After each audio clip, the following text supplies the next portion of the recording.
What if I told you that tonight, you'll walk through Gotham's rain-soaked streets and discover the one secret that even Batman's greatest enemies have never uncovered? What if I revealed that behind every shadow where the Dark Knight stands watch, there's an invisible network of ordinary people who've chosen to become extraordinary guardians? Tonight, you won't just hear Batman's story. You'll become part of it.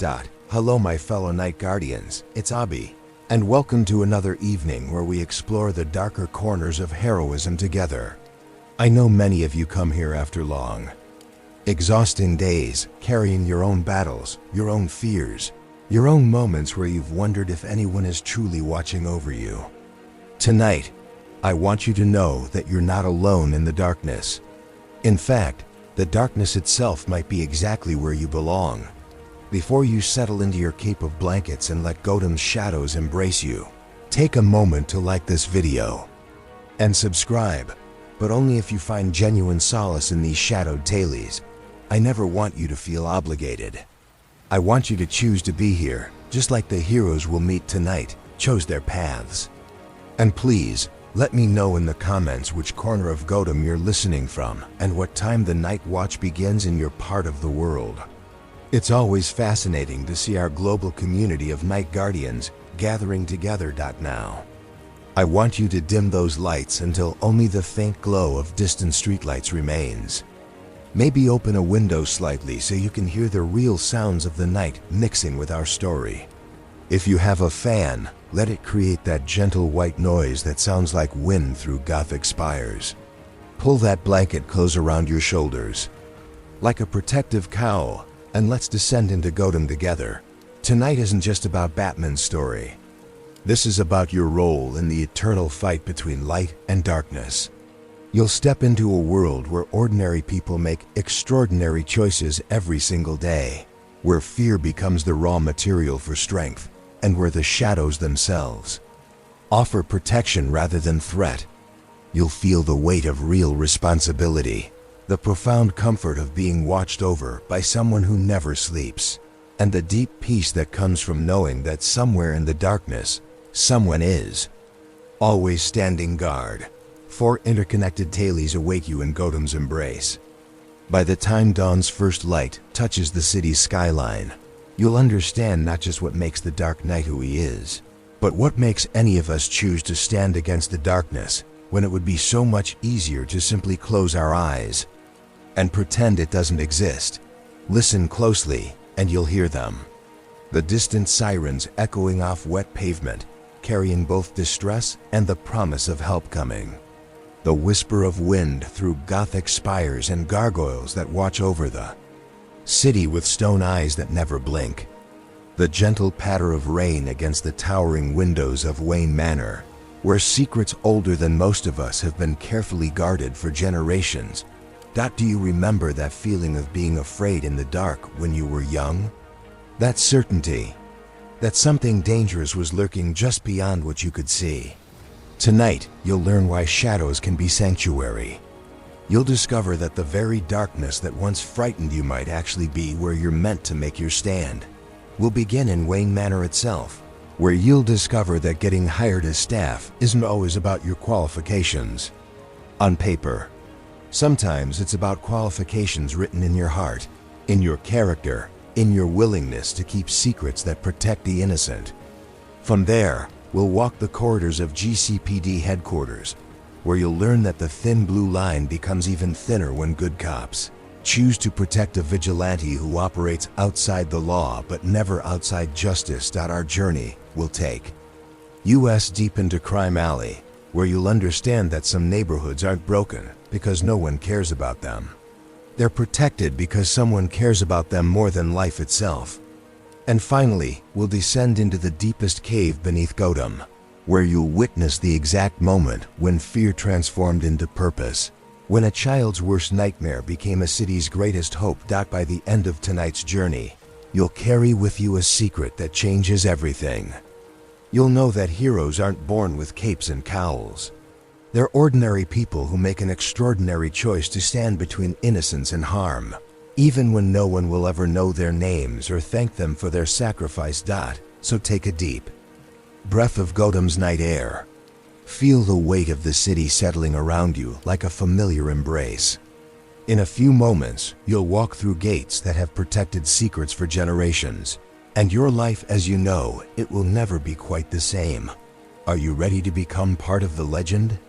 Are you ready to learn what it truly means to be Guardian of the Night? Then let's begin your transformation. Welcome to Gotham. Welcome to the family you never knew you were meant to join. Your heart races as the massive iron gates of Wayne Manor swing open with a deep, resonant groan that seems to echo through your very bones. The sound carries weight, history, and something else you can't quite name yet. As you step through those gates, you realize you're not just entering a property. You're crossing a threshold into a world where every shadow might hold a secret that could change everything you thought you knew about heroes, about justice, and about yourself. The circular driveway stretches before you like a path into another era. Each step on the perfectly maintained gravel creates a small crunch that seems unnaturally loud in the evening stillness. Your footsteps are hesitant, uncertain, because despite the formal job offer in your pocket, despite the glowing recommendation, letters that somehow appeared in your file, you can't shake the feeling that you don't belong here. Not yet. But there's something deeper, something that whispers that maybe, just maybe, you've been meant to walk this path your entire life without knowing it.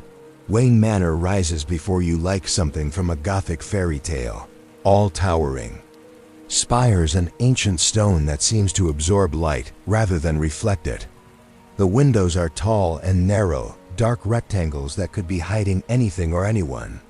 Some are lit with warm, golden light that suggests comfort and safety, while others remain dark, mysterious, holding their secrets close.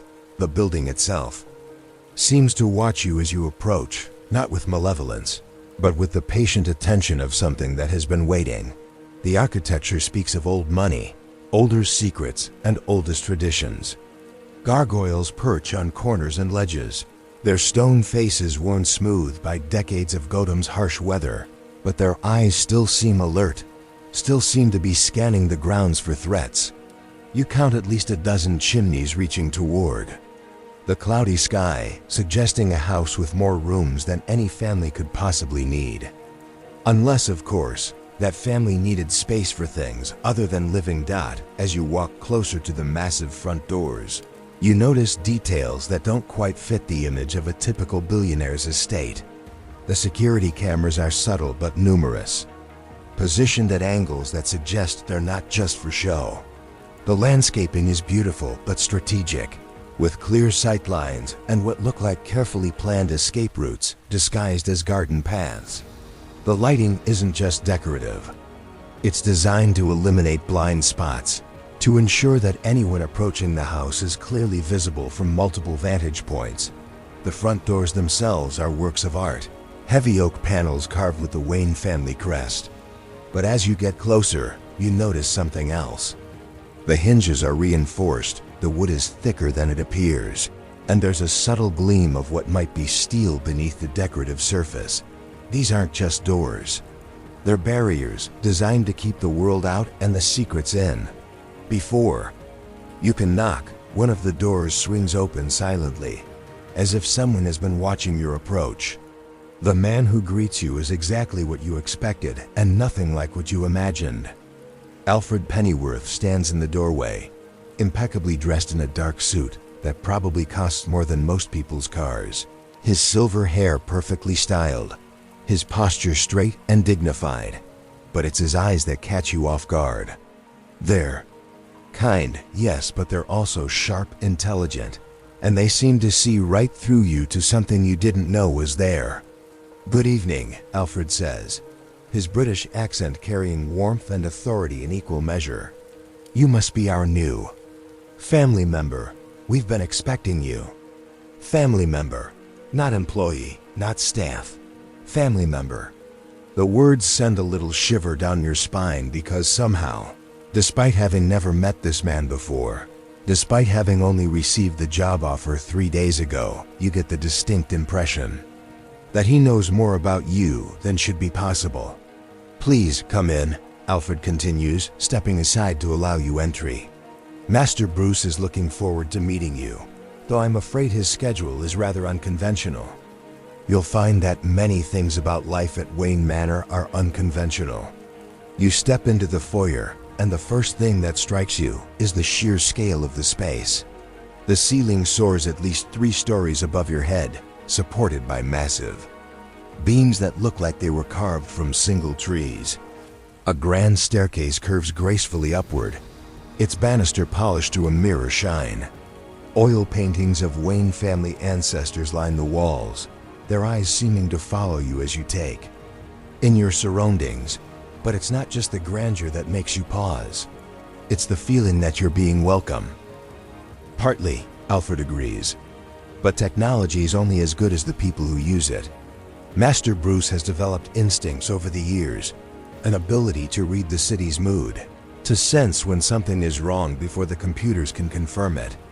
Batman isn't just about gadgets and vehicles. He's about understanding Gotham at a level that goes deeper than data. A display case catches your attention, filled with what look like trophies. But as you get closer, you realize they're not celebrating victories.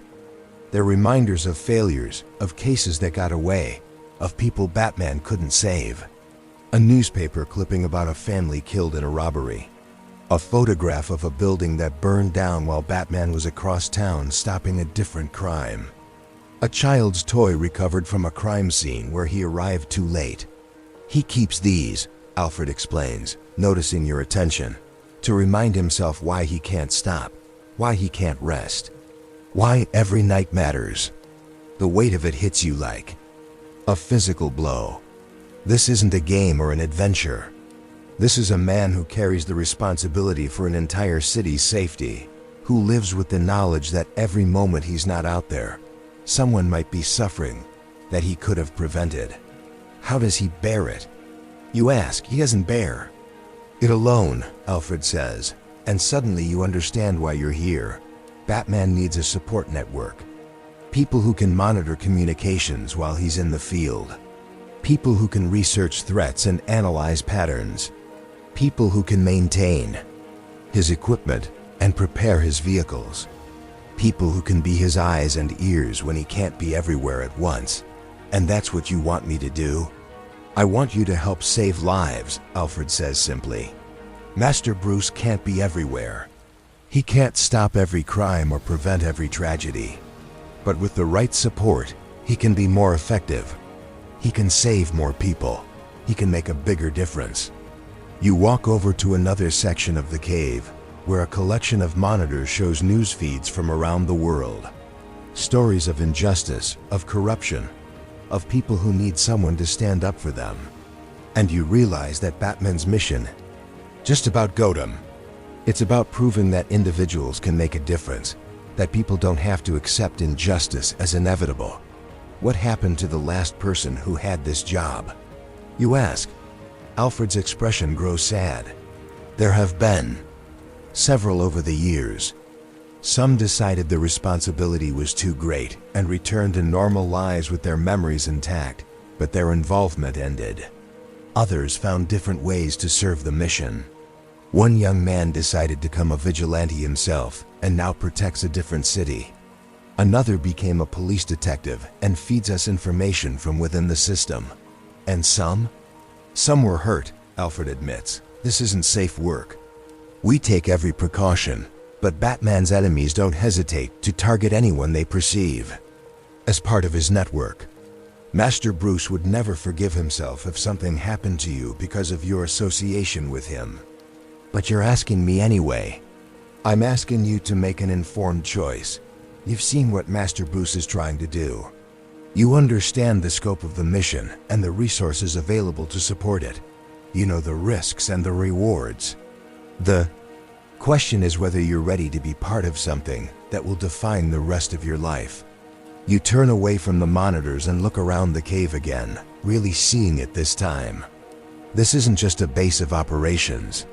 It's a shrine to the idea that one person can make a difference, that ordinary people can choose to be extraordinary, that someone has to stand in the darkness so that others can walk in the light.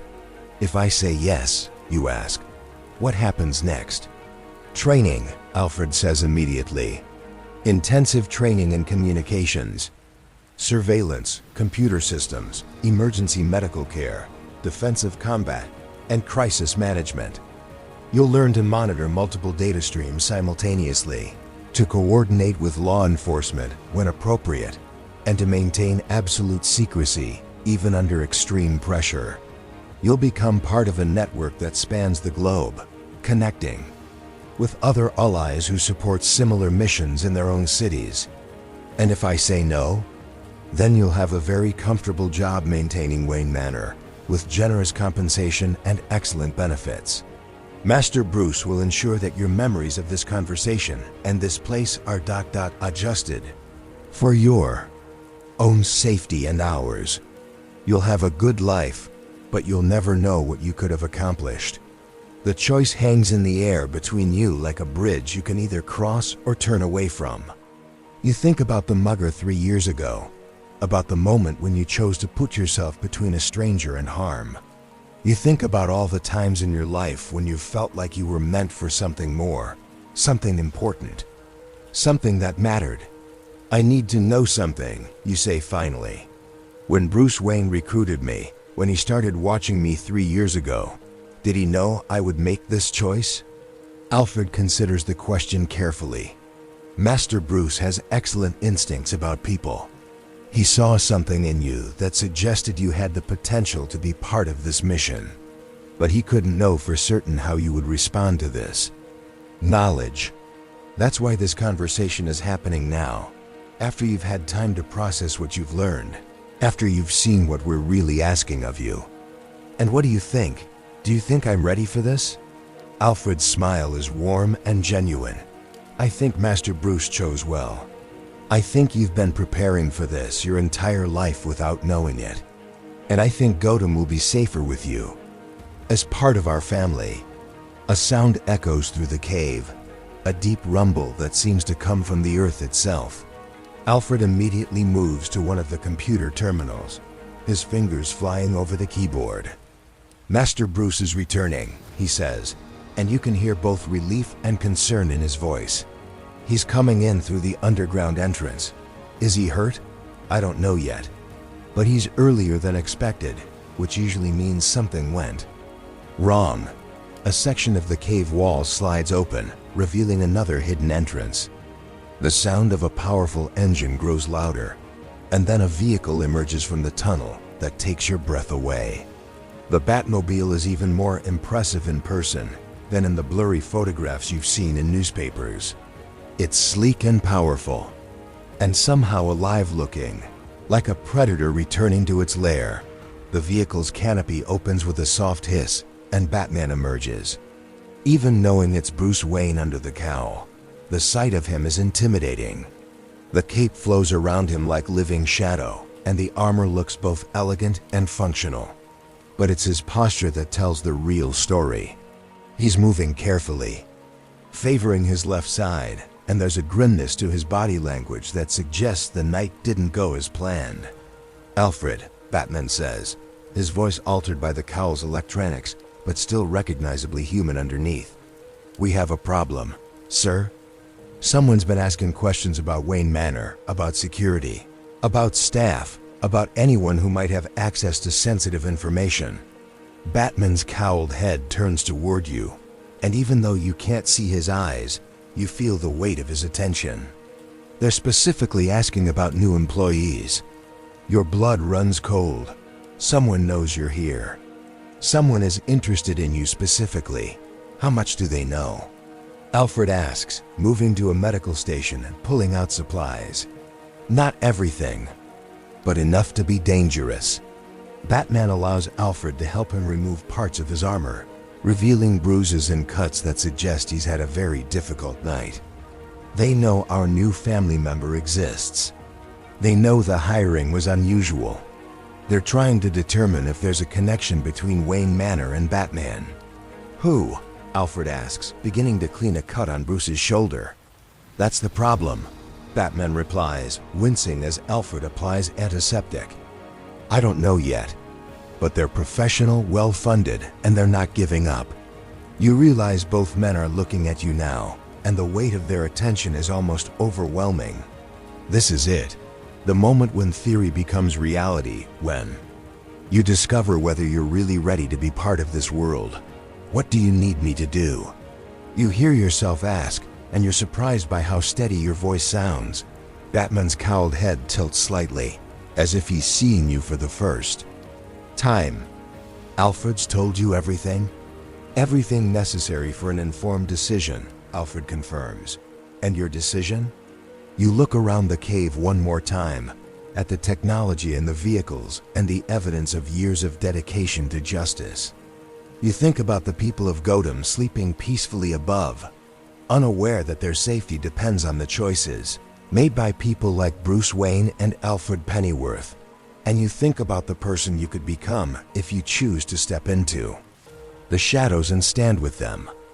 I'm in, you say, and the words feel like the most important ones you've ever spoken. Whatever you need, whatever it takes, I'm in.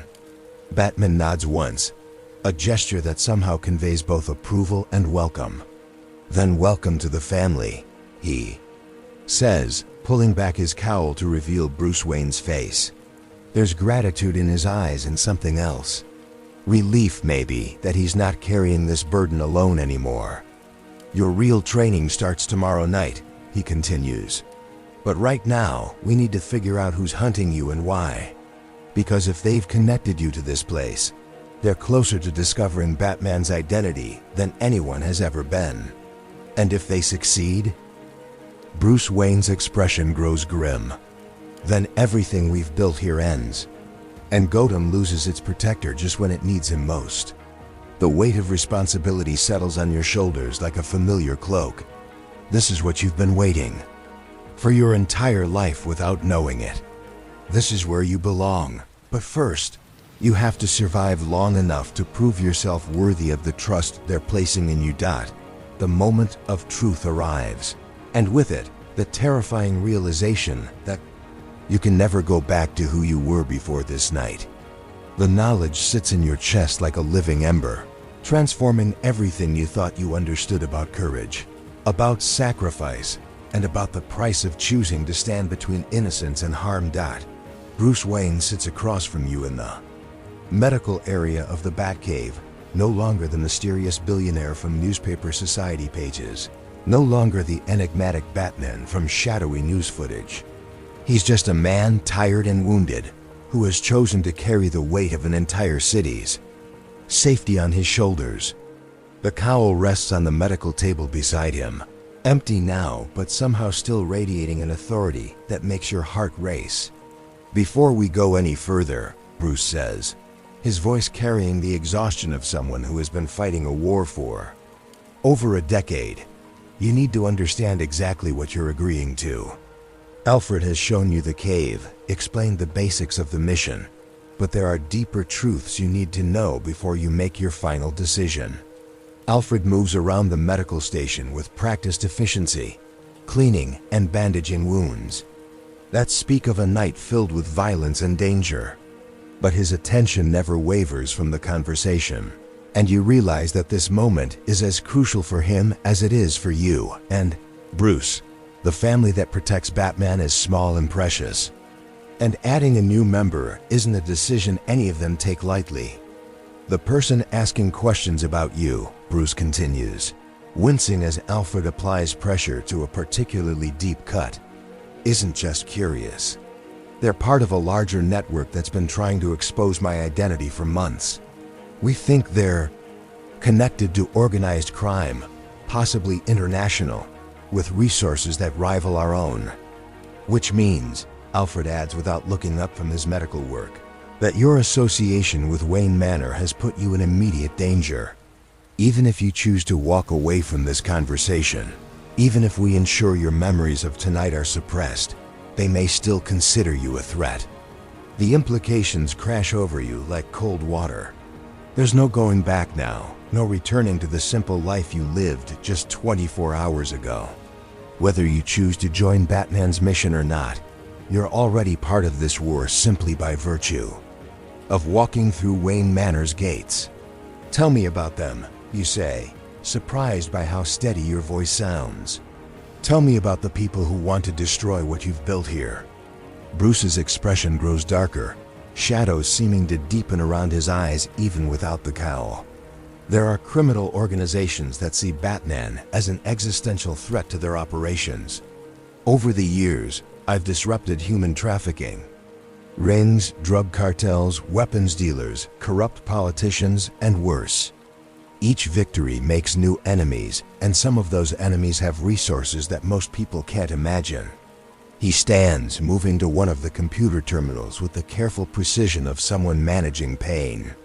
The screens immediately come alive, with files, photographs, and data streams that paint a picture of a shadow war being fought in boardrooms and back alleys around the world. This particular group calls itself the Syndicate, Bruce continues, pulling up a network diagram that shows connections spanning multiple continents. They're not just criminals. They're criminal architects, people who design and implement large-scale operations that destabilize entire regions. They profit from chaos, from fear, from the breakdown of civil society.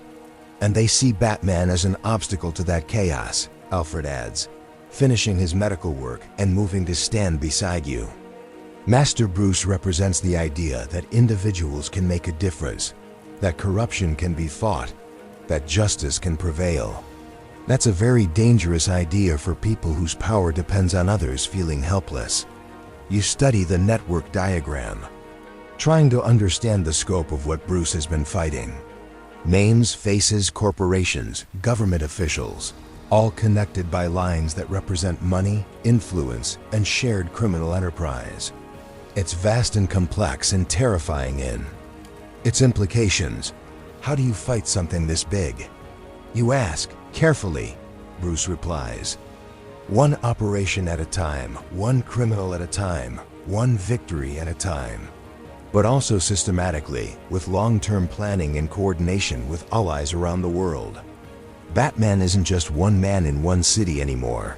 The mission has grown. He pulls up another screen, this one showing what looks like a global network of communication channels and resource-sharing agreements. Names and cities you recognize from news reports about vigilante activities, about unusual crime prevention efforts, about mysterious protectors who operate in shadows around the world. There are others, you breathe, understanding flooding through. You, other people like you. People who've made similar choices, Bruce confirms. Some with abilities beyond normal human limits, others who rely on training and technology like I do. We share information, coordinate operations, support each other when local threats become global ones. And they all started the same way? With a choice like the one you're asking me to make? Alfred's smile is warm but tinged with sadness. They all started with loss, with pain, with a moment when they realized that someone has to stand up to the darkness. But not all of them had support networks like what we're offering you.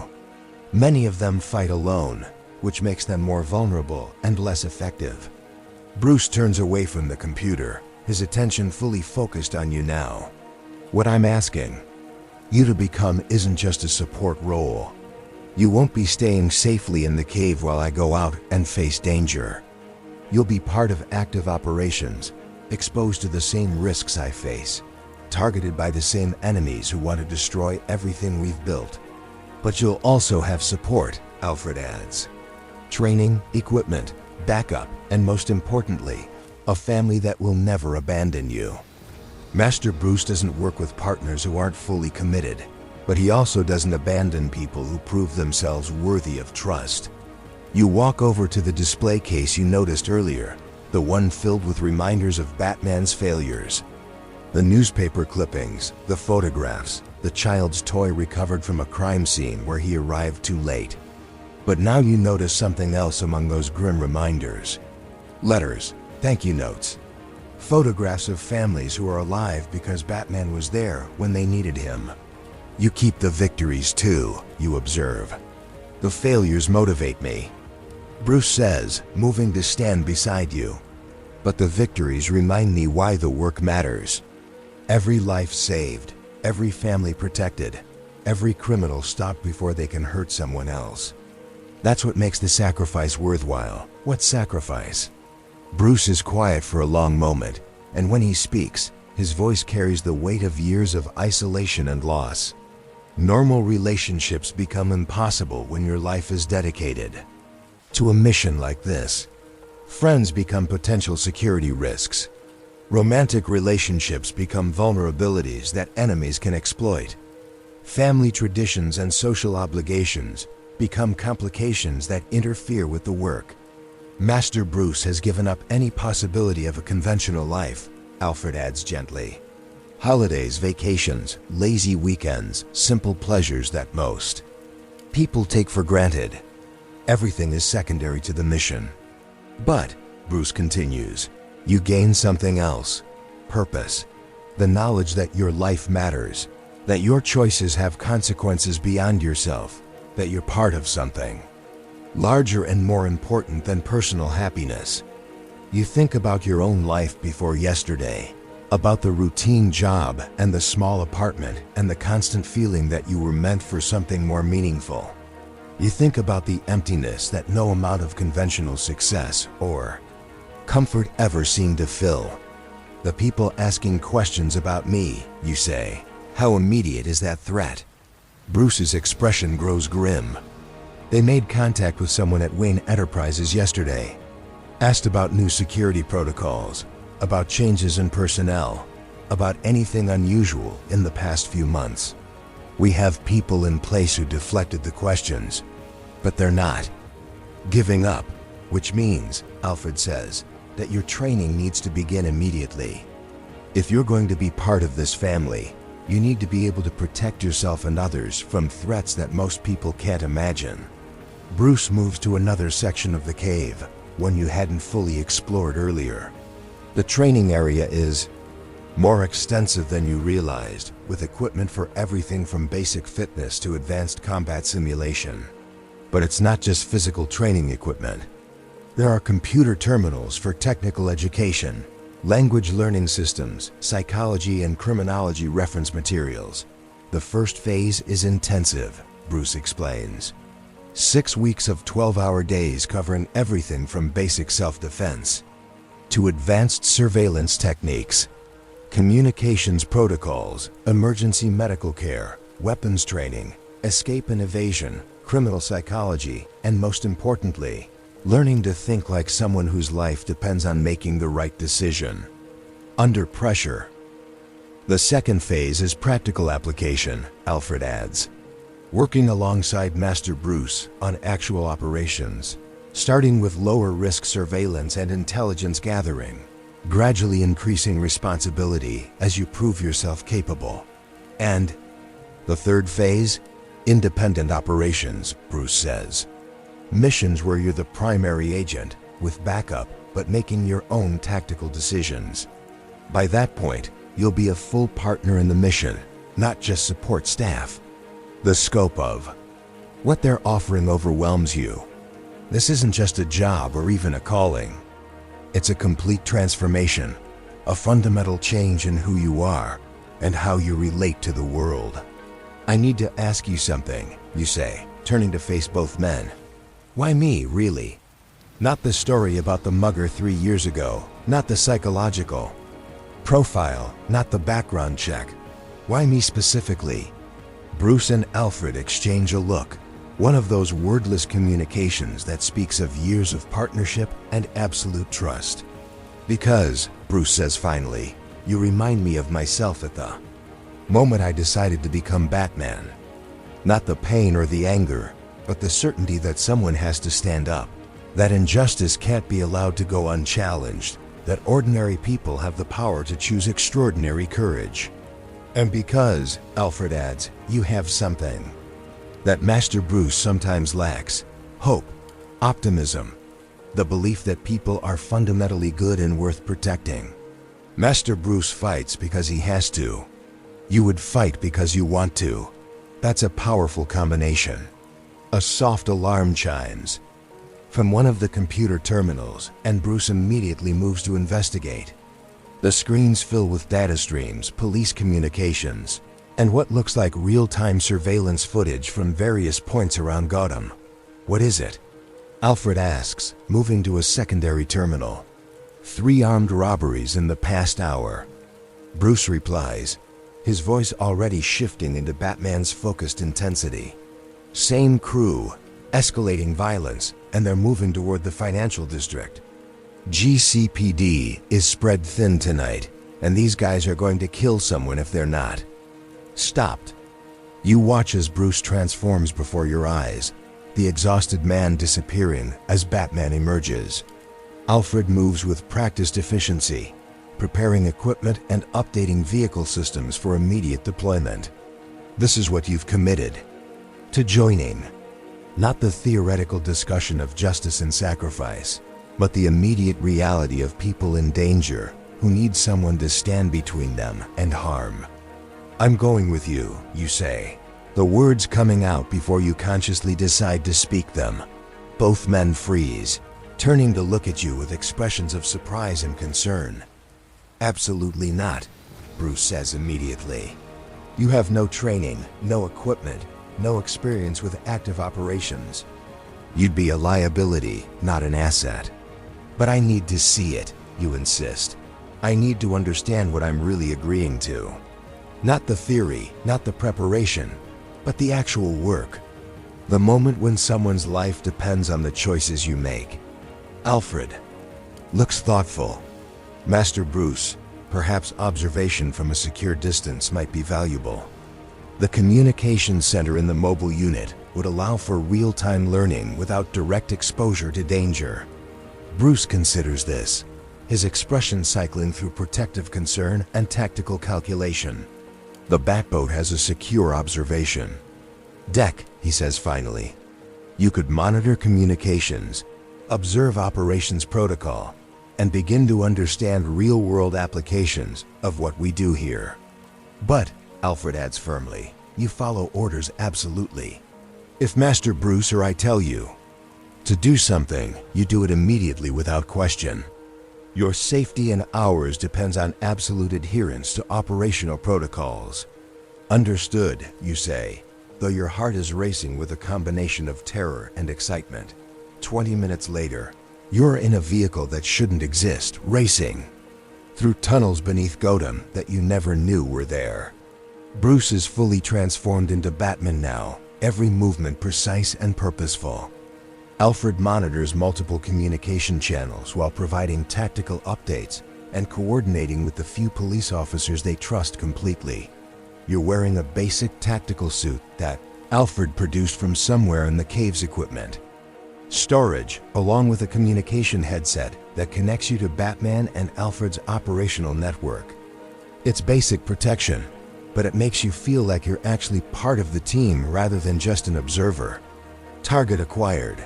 Batman's voice crackles through the comm system as the vehicle emerges from the underground tunnel into a Gotham night that looks completely different from this perspective. 3 suspects, heavily armed, approaching Gotham First National. GCPD is 12 minutes out. Confirmed, Alfred's voice responds. You have 11.5 minutes to neutralize the threat before official response arrives. You watch through the vehicle's monitors as Batman disappears into the shadows around the bank building. The criminals are professionals, moving with military precision and equipment that suggests they have serious financial backing. These aren't desperate people making poor choices. These are predators who have chosen violence as their method of profit. First suspect down, Batman reports, his voice calm despite what must be intense physical confrontation. Non-lethal takedown secured for police pickup. Second suspect moving to your 6 o'clock, Alfred responds, tracking movement through surveillance feeds. Armed with automatic weapon, finger on trigger. You watch the tactical display as Batman moves through the building like a force of nature, using shadows and fear as weapons more effectively than any gun or blade. But you also see the risks he's taking, the split-second decisions that could mean the difference between stopping the criminals and becoming another casualty. Third suspect has a hostage, Batman's voice carries new tension. Bank security guard, gun to his head. I need a distraction. GCPD is still 8 minutes out, Alfred reports. No backup available. This is the moment. Someone's life hangs in the balance, and the decisions made in the next few seconds will determine whether they live or die. You watch Batman position himself for what looks like an impossible rescue attempt, using angles and timing that require absolute precision. Now, Batman says, and everything happens at once. The rescue is flawless, the kind of operation that requires years of training and perfect execution. The hostage is safe, the criminals are captured, and Batman disappears before the police arrive to find 3 unconscious suspects and a grateful security guard with a story no one will quite believe. Well done, Master Bruce, Alfred says as Batman returns to the vehicle. Textbook operation. But you're staring at the monitors, understanding finally hitting you like a physical blow. That security guard has a family.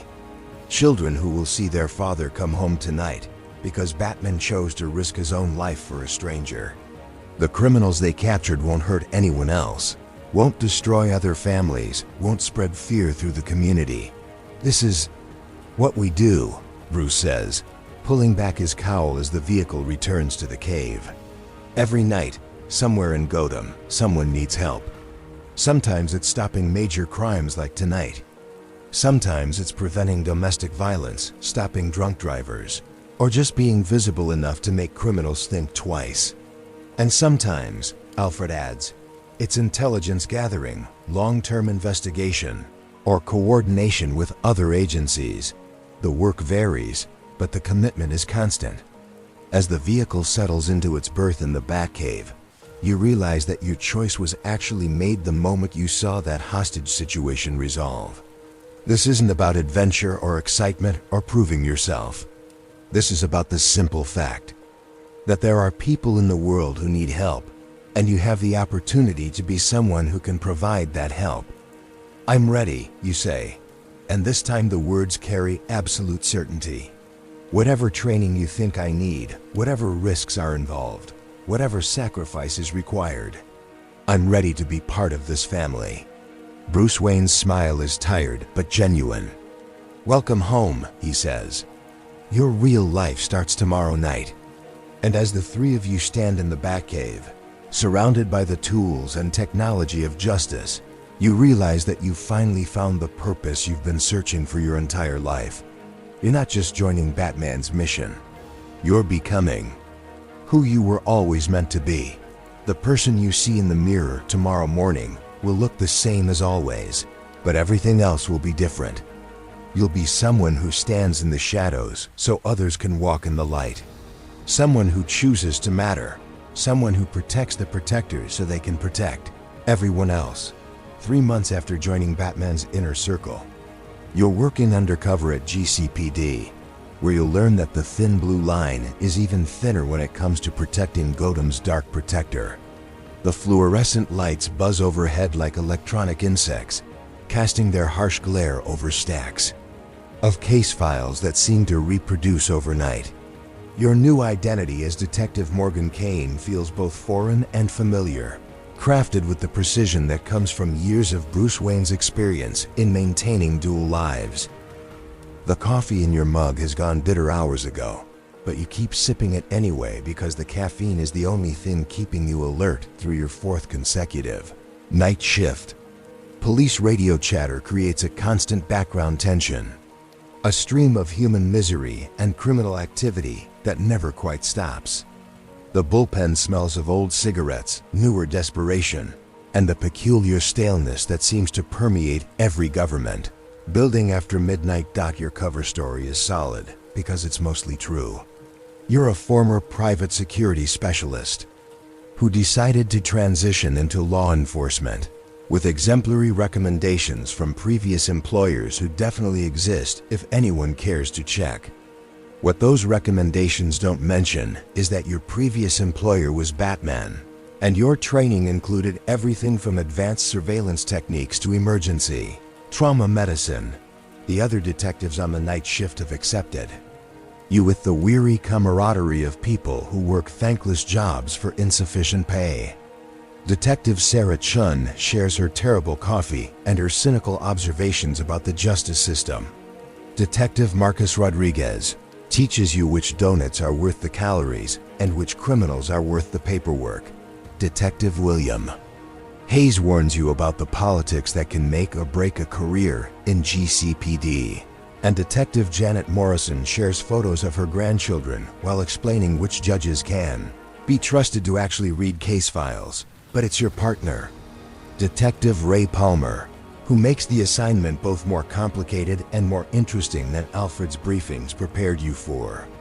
Palmer is smart, observant, and possesses an unsettling ability to notice details that other people miss.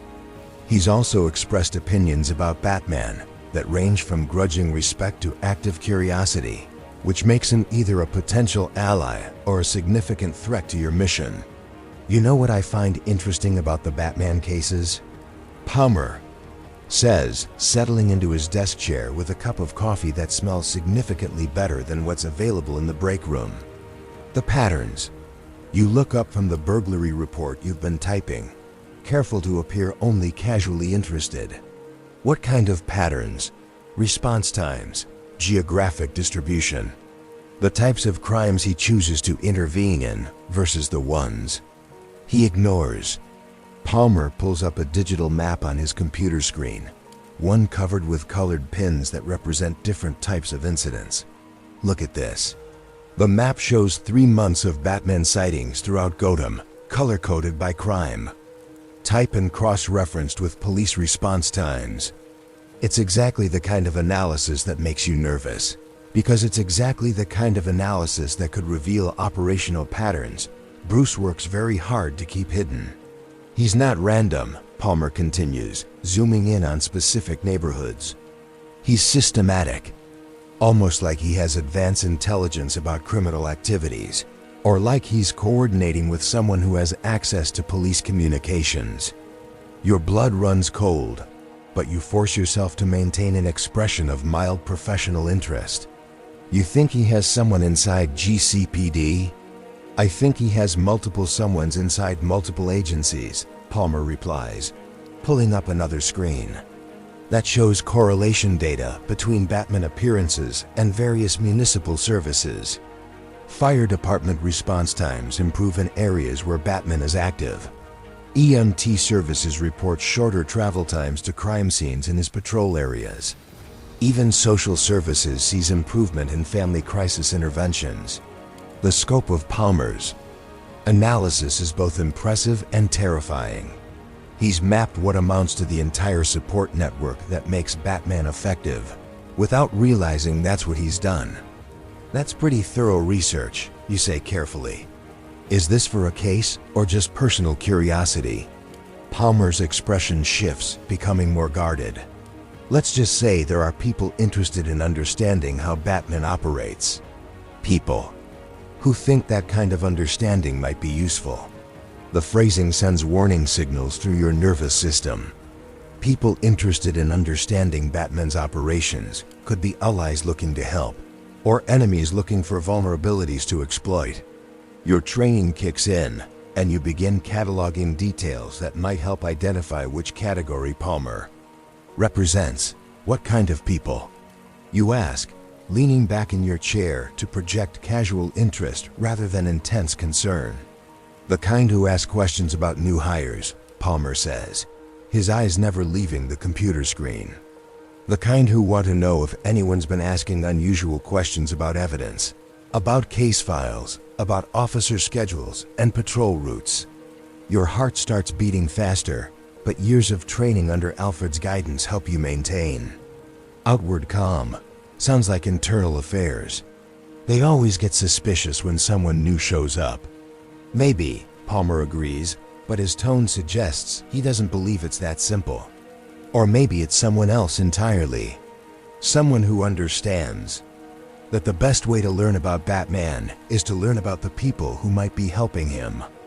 The conversation is interrupted by a call that comes in over the radio, a domestic disturbance in the Bowery that requires immediate response. You and Palmer grab your gear and head for the parking garage, but the exchange has left you with questions that demand answers. How much does Palmer know? Who is he working for? And most importantly, is your cover already blown?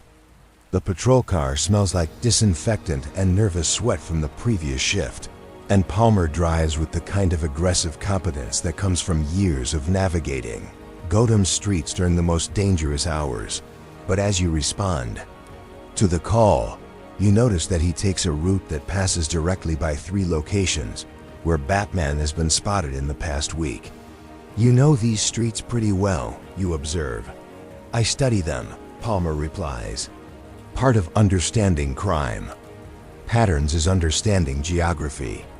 Where things happen, when they happen. How the environment affects criminal behavior and police response.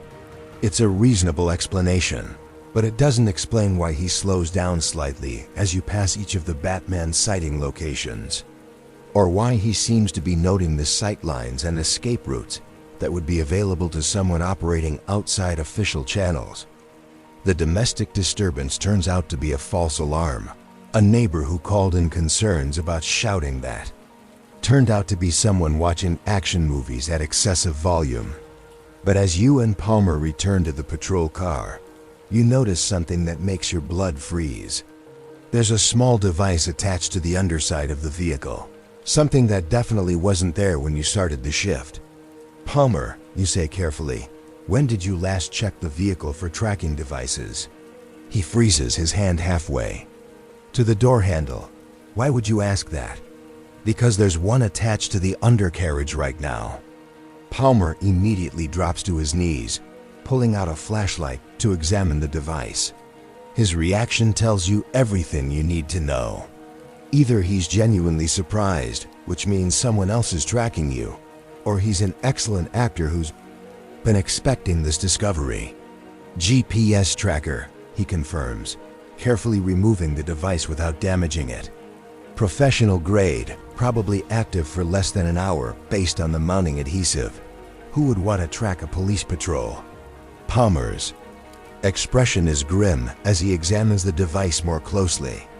Someone who wants to know where we go, who we talk to, what cases we respond to. Someone who's interested in our patterns and our procedures. The implications are staggering.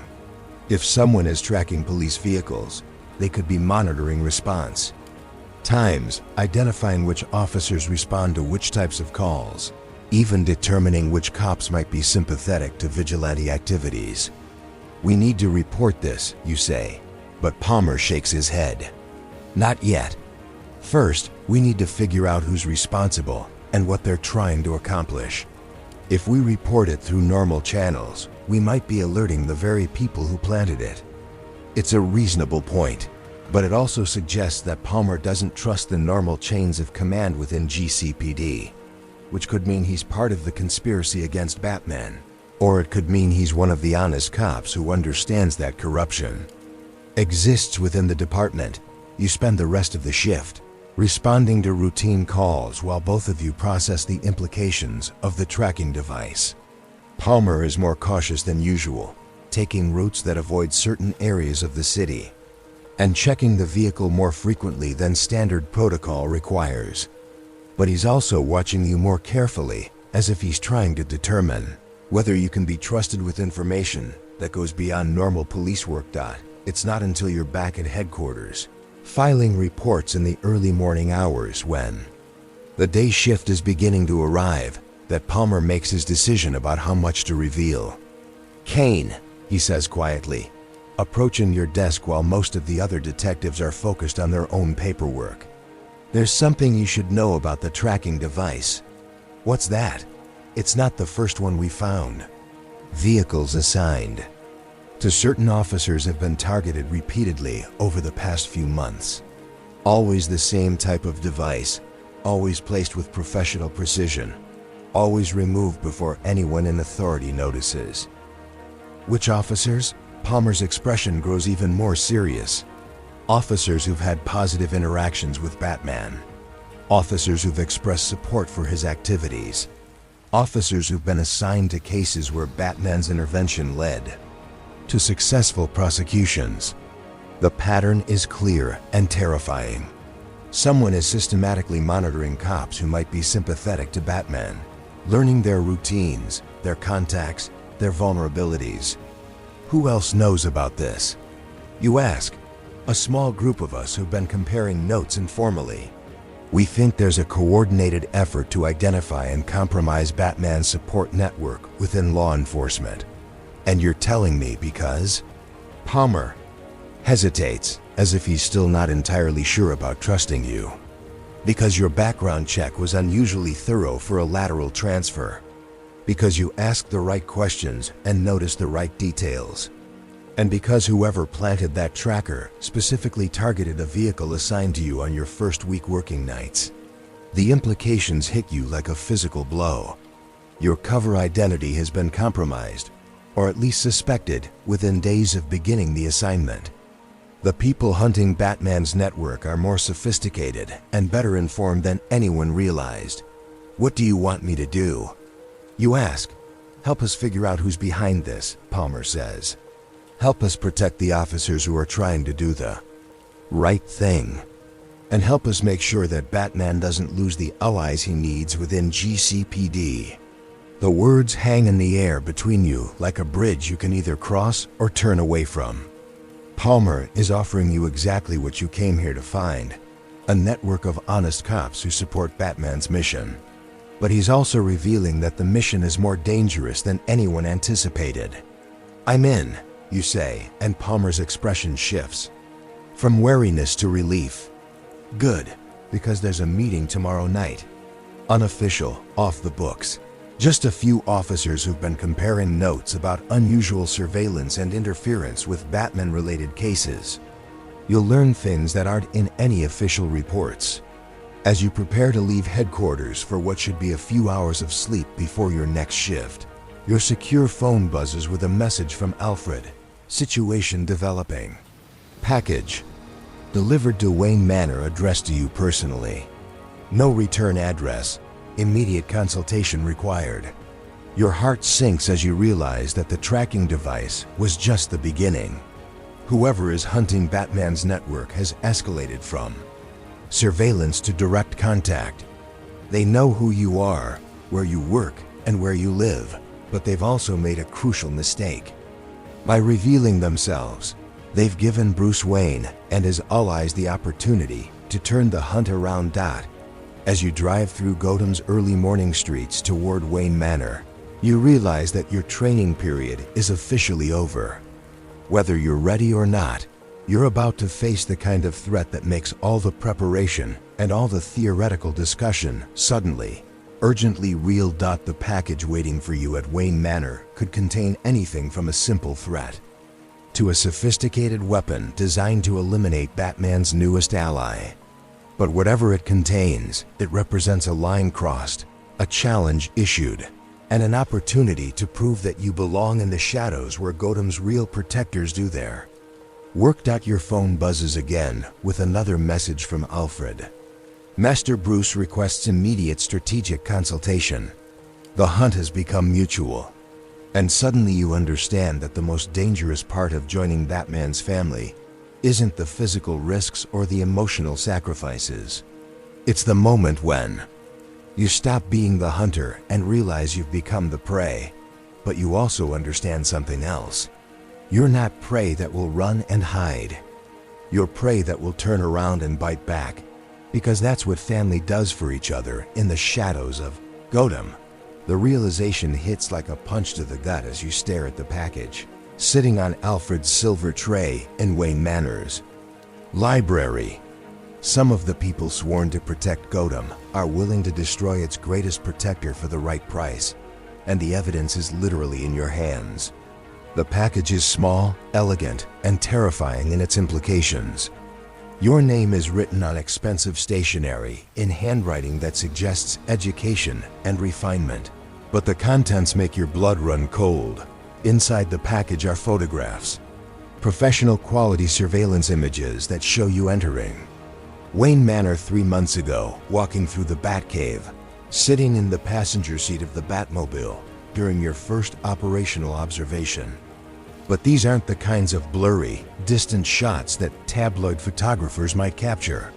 These are taken from inside secure areas, from angles that suggest the photographer had intimate knowledge of Batman's operations and access to places that should be impossible to breach.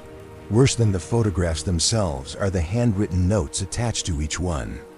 Detailed observations about your behavior, your reactions, your integration into Batman's support network. Someone has been watching you with the kind of attention that suggests they understand exactly what role you play in Batman's mission and exactly how dangerous that makes you to their plans. How is this possible? You whisper, your hands trembling. As you examine each photograph, the images span weeks of your training and integration, suggesting that the surveillance has been ongoing since almost the moment you arrived at Wayne Manor. Bruce Wayne sits across from you in the library's leather chair, still wearing the tactical suit from his previous night's patrol, but without the cowl. His expression is grim, carrying the weight of someone who has discovered that his most carefully guarded secrets had been compromised by people he trusted. "We've been infiltrated," Bruce says, his voice carrying the controlled fury that makes the air in the room feel electric. Someone with access to our security systems, our communication protocols, and our operational schedules has been feeding information to hostile parties. Alfred stands beside the fireplace, his usual composed demeanor cracked by what looks like genuine distress. The photographs were taken using equipment that requires close proximity and extended access. This isn't external surveillance. This is betrayal from within our own network. The implications are staggering. Batman's support network includes dozens of people across multiple agencies and organizations. Police officers, firefighters, medical personnel, technology specialists, financial analysts, and more. Any one of them could be the source of the leak, which means all of them are now suspect. Who has this level of access? You ask, though you're not sure you want to know the answer. Bruce moves to the library's hidden computer terminal, pulling up organizational charts that show the full scope of his support network. Names, faces, access levels, and operational involvement create a web of trust that has taken years to build and could be destroyed in moments. 17 people have complete access to our operations, Bruce explains, highlighting specific nodes on the network diagram. Another 32 have partial access to specific aspects of the mission, and approximately 200 people have some form of operational support role that gives them limited but significant insight into our activities. Any one of whom could be compromised, Alfred adds grimly, either voluntarily through corruption or involuntarily through coercion, blackmail, or infiltration. Your secure phone buzzes with a priority message from Detective Palmer. Meeting moved to tonight. Location changed. Come alone. Trust no one else until we talk. The timing isn't coincidental. Palmer's sudden change in plans, combined with the surveillance photographs, suggests that the corruption within GCPD runs deeper than anyone suspected. Either Palmer is part of the problem, or he's discovered something that puts him in immediate danger. "I need to go," you say, showing Bruce and Alfred the message. Palmer's meeting could be our best chance to identify the source of the leak. Absolutely not, Bruce responds immediately. This is trap written all over it. Palmer could be compromised. The meeting could be a setup, and you could be walking into an ambush designed to eliminate you before you can warn us about the extent of the infiltration. But if Palmer is legitimate, if he's really trying to protect honest cops and support Batman's mission, then this meeting could give us the intelligence we need to clean house and secure our operations. Alfred moves to another section of the library, returning with equipment that looks like it belongs in a spy movie rather than a Victorian mansion.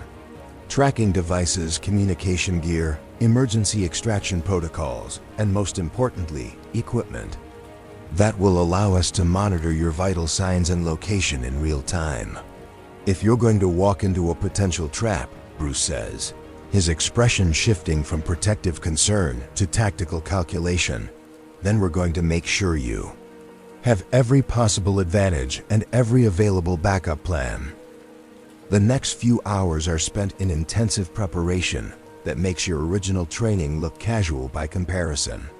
Alfred provides you with clothing that looks like normal detective attire, but includes body armor, communication equipment, and defensive tools disguised as everyday accessories.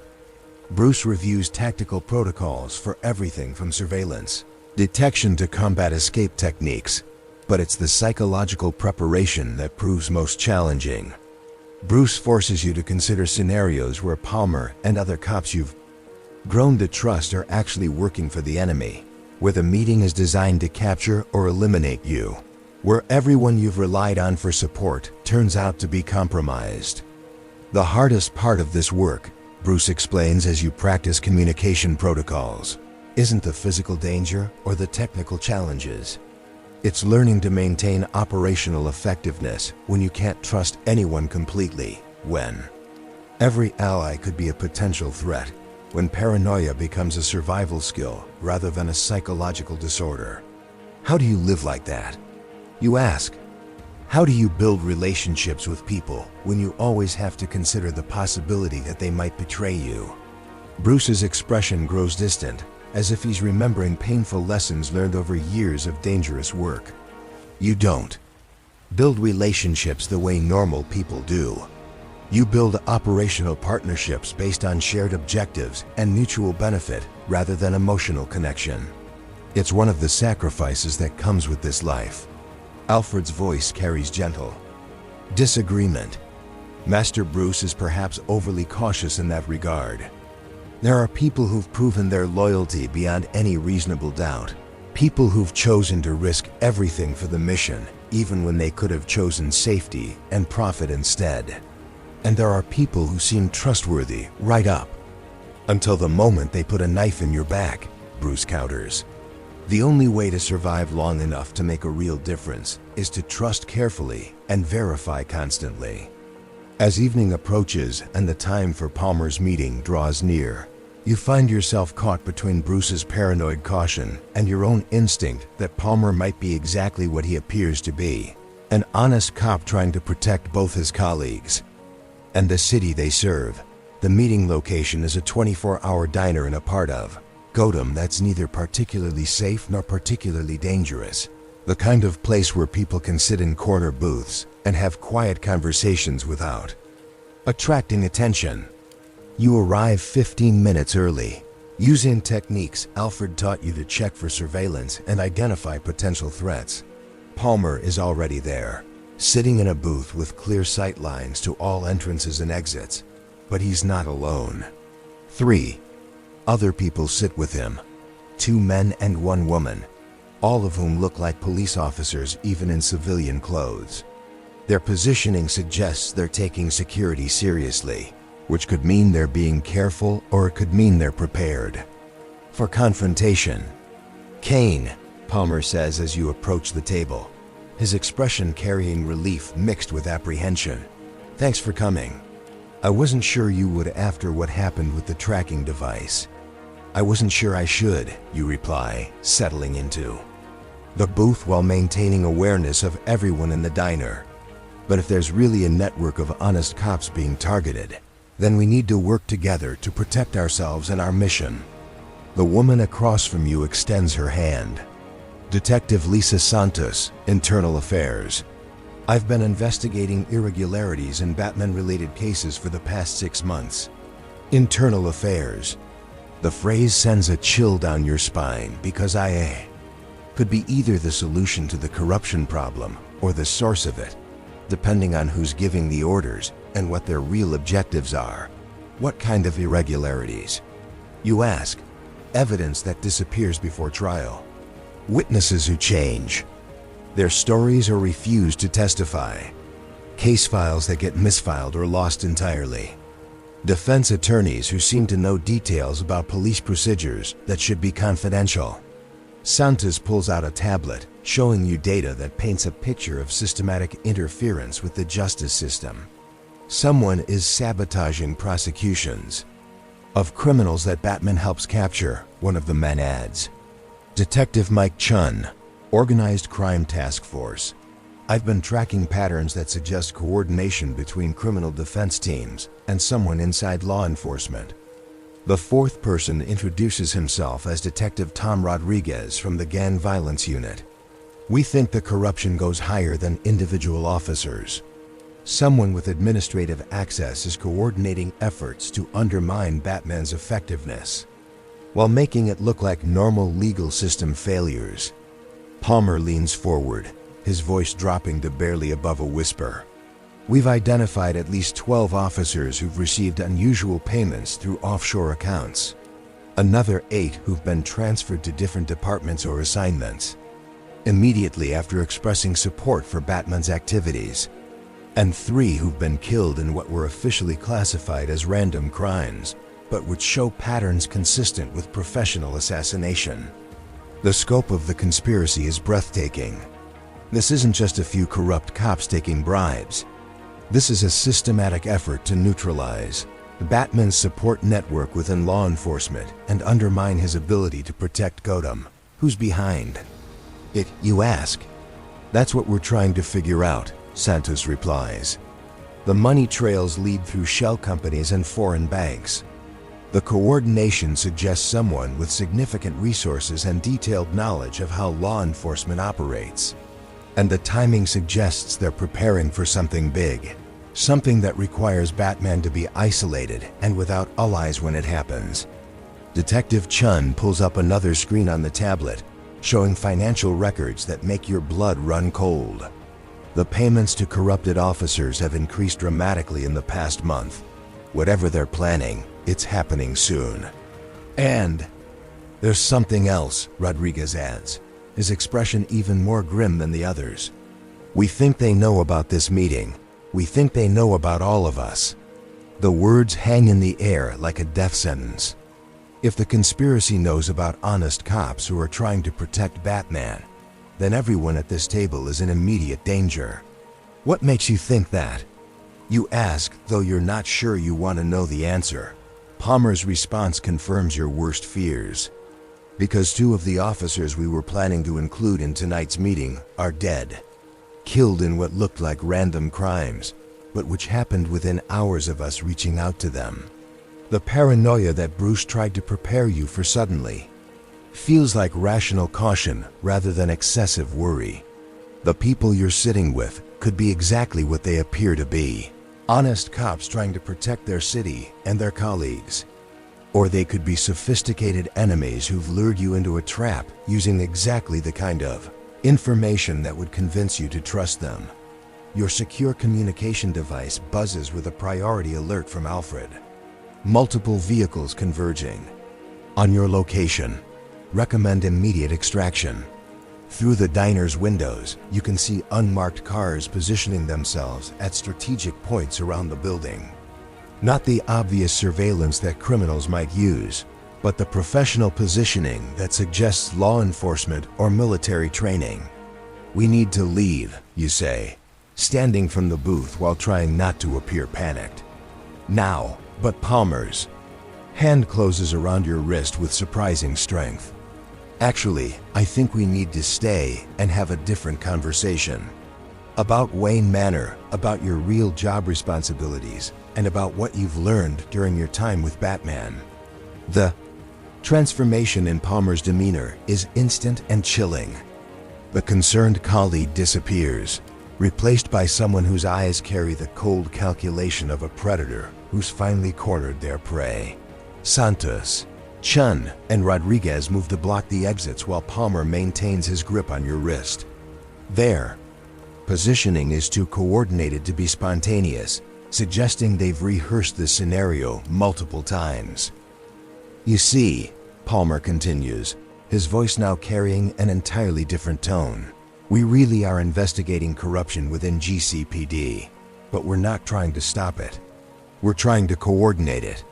And you, Detective Kane, are going to help us complete the most ambitious operation in Gotham's criminal history. The trap is perfect and terrifying in its sophistication. They've used your own desire to protect honest cops and support Batman's mission to lure you into a situation where escape seems impossible and resistance appears futile. But they've also made a crucial mistake. They've assumed that Batman's newest ally would be as isolated and vulnerable as previous targets. They don't understand that you're not just supported by Batman and Alfred, but by a network that includes some of the most dangerous and capable people in the world. Your communication device buzzes again with a message that makes you smile despite the dire circumstances. Extraction team in position. Duck. The diner's windows explode inward as smoke grenades create instant chaos and confusion. In the darkness and noise, you feel familiar hands pulling you toward what must be an emergency exit you hadn't noticed earlier. As you're pulled through the smoke toward safety, you hear Palmer's voice shouting orders to people who are probably no longer listening. The corruption network has revealed itself, which means Batman and his allies finally know who their enemies are and how extensive the threat has become. But more importantly, you've survived your first real test as a member of Batman's family. Not the training exercises or the controlled scenarios, but the moment when enemies tried to eliminate you and discovered that people who stand with Batman are never as alone as they appear. The real war for Gotham's soul is about to begin. And you're no longer just a participant. You're a target, which means you're also a weapon that Batman's enemies will learn to fear. As you're extracted through Gotham's underground tunnels toward the safety of the Batcave, you realize that everything you've learned about trust, about paranoia, about the price of standing in the shadows, has prepared you for this moment. The moment when you stop being the student and become the guardian that Gotham needs you to be. Relief floods through you like warm honey as you realize you're not alone in this terrifying new world of secrets and shadows. The extraction through Gotham's underground tunnels feels like being reborn, emerging from darkness into a different kind of darkness, where the shadows themselves offer protection rather than threat. Your legs wobble from the adrenaline crash as you're guided through passages that most people don't even know exist. But there's something profoundly comforting about the steady presence of your rescuers. The cool night air hits your face as you emerge from a hidden exit in Robinson Park, and you can hear distant sirens growing louder as emergency services respond to what the news will probably report as a gas explosion at an all-night diner. Your secure communication device crackles with coordinated chatter between people who clearly know exactly what they're doing and have done this kind of operation many times before. Package secure, a familiar voice reports, and you realize it's Detective Chun from earlier tonight, but not the corrupted version who was blocking your exit at the diner. This is someone else entirely, someone whose voice carries the authority of genuine law enforcement rather than criminal conspiracy. Extraction complete, another voice confirms, and you recognize Alfred's British accent even through the communication distortion. Bringing family member home for debrief and medical evaluation. Family member. The words carry weight and warmth that makes your chest tight with emotions you don't have time to process. You're not just an asset or an operative or a useful ally. You're family, which means people risk their lives to save yours without hesitation or calculation. The vehicle waiting in the park shadows is unmarked but clearly armored, with tinted windows and modifications that suggest it's designed for situations exactly like this one.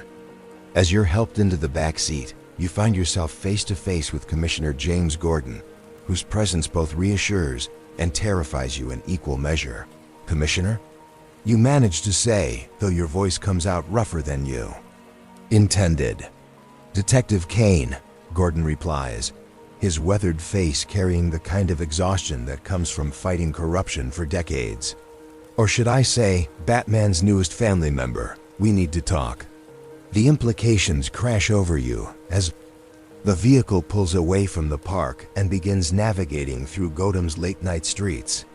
Commissioner Gordon knows about your real role, which means either Bruce Wayne trusts him completely or your cover has been blown at the highest levels of law enforcement. How much do you know, you ask? Everything that matters, Gordon responds, lighting his pipe despite the confined space of the vehicle. I've been working with Batman for over a decade, providing intelligence, coordinating operations, and maintaining the illusion that GCPD operates independently of vigilante activities. The casual way he admits to what amounts to conspiracy with a wanted vigilante tells you everything you need to know about where Gordon's loyalties lie. This isn't a man who's been corrupted or coerced.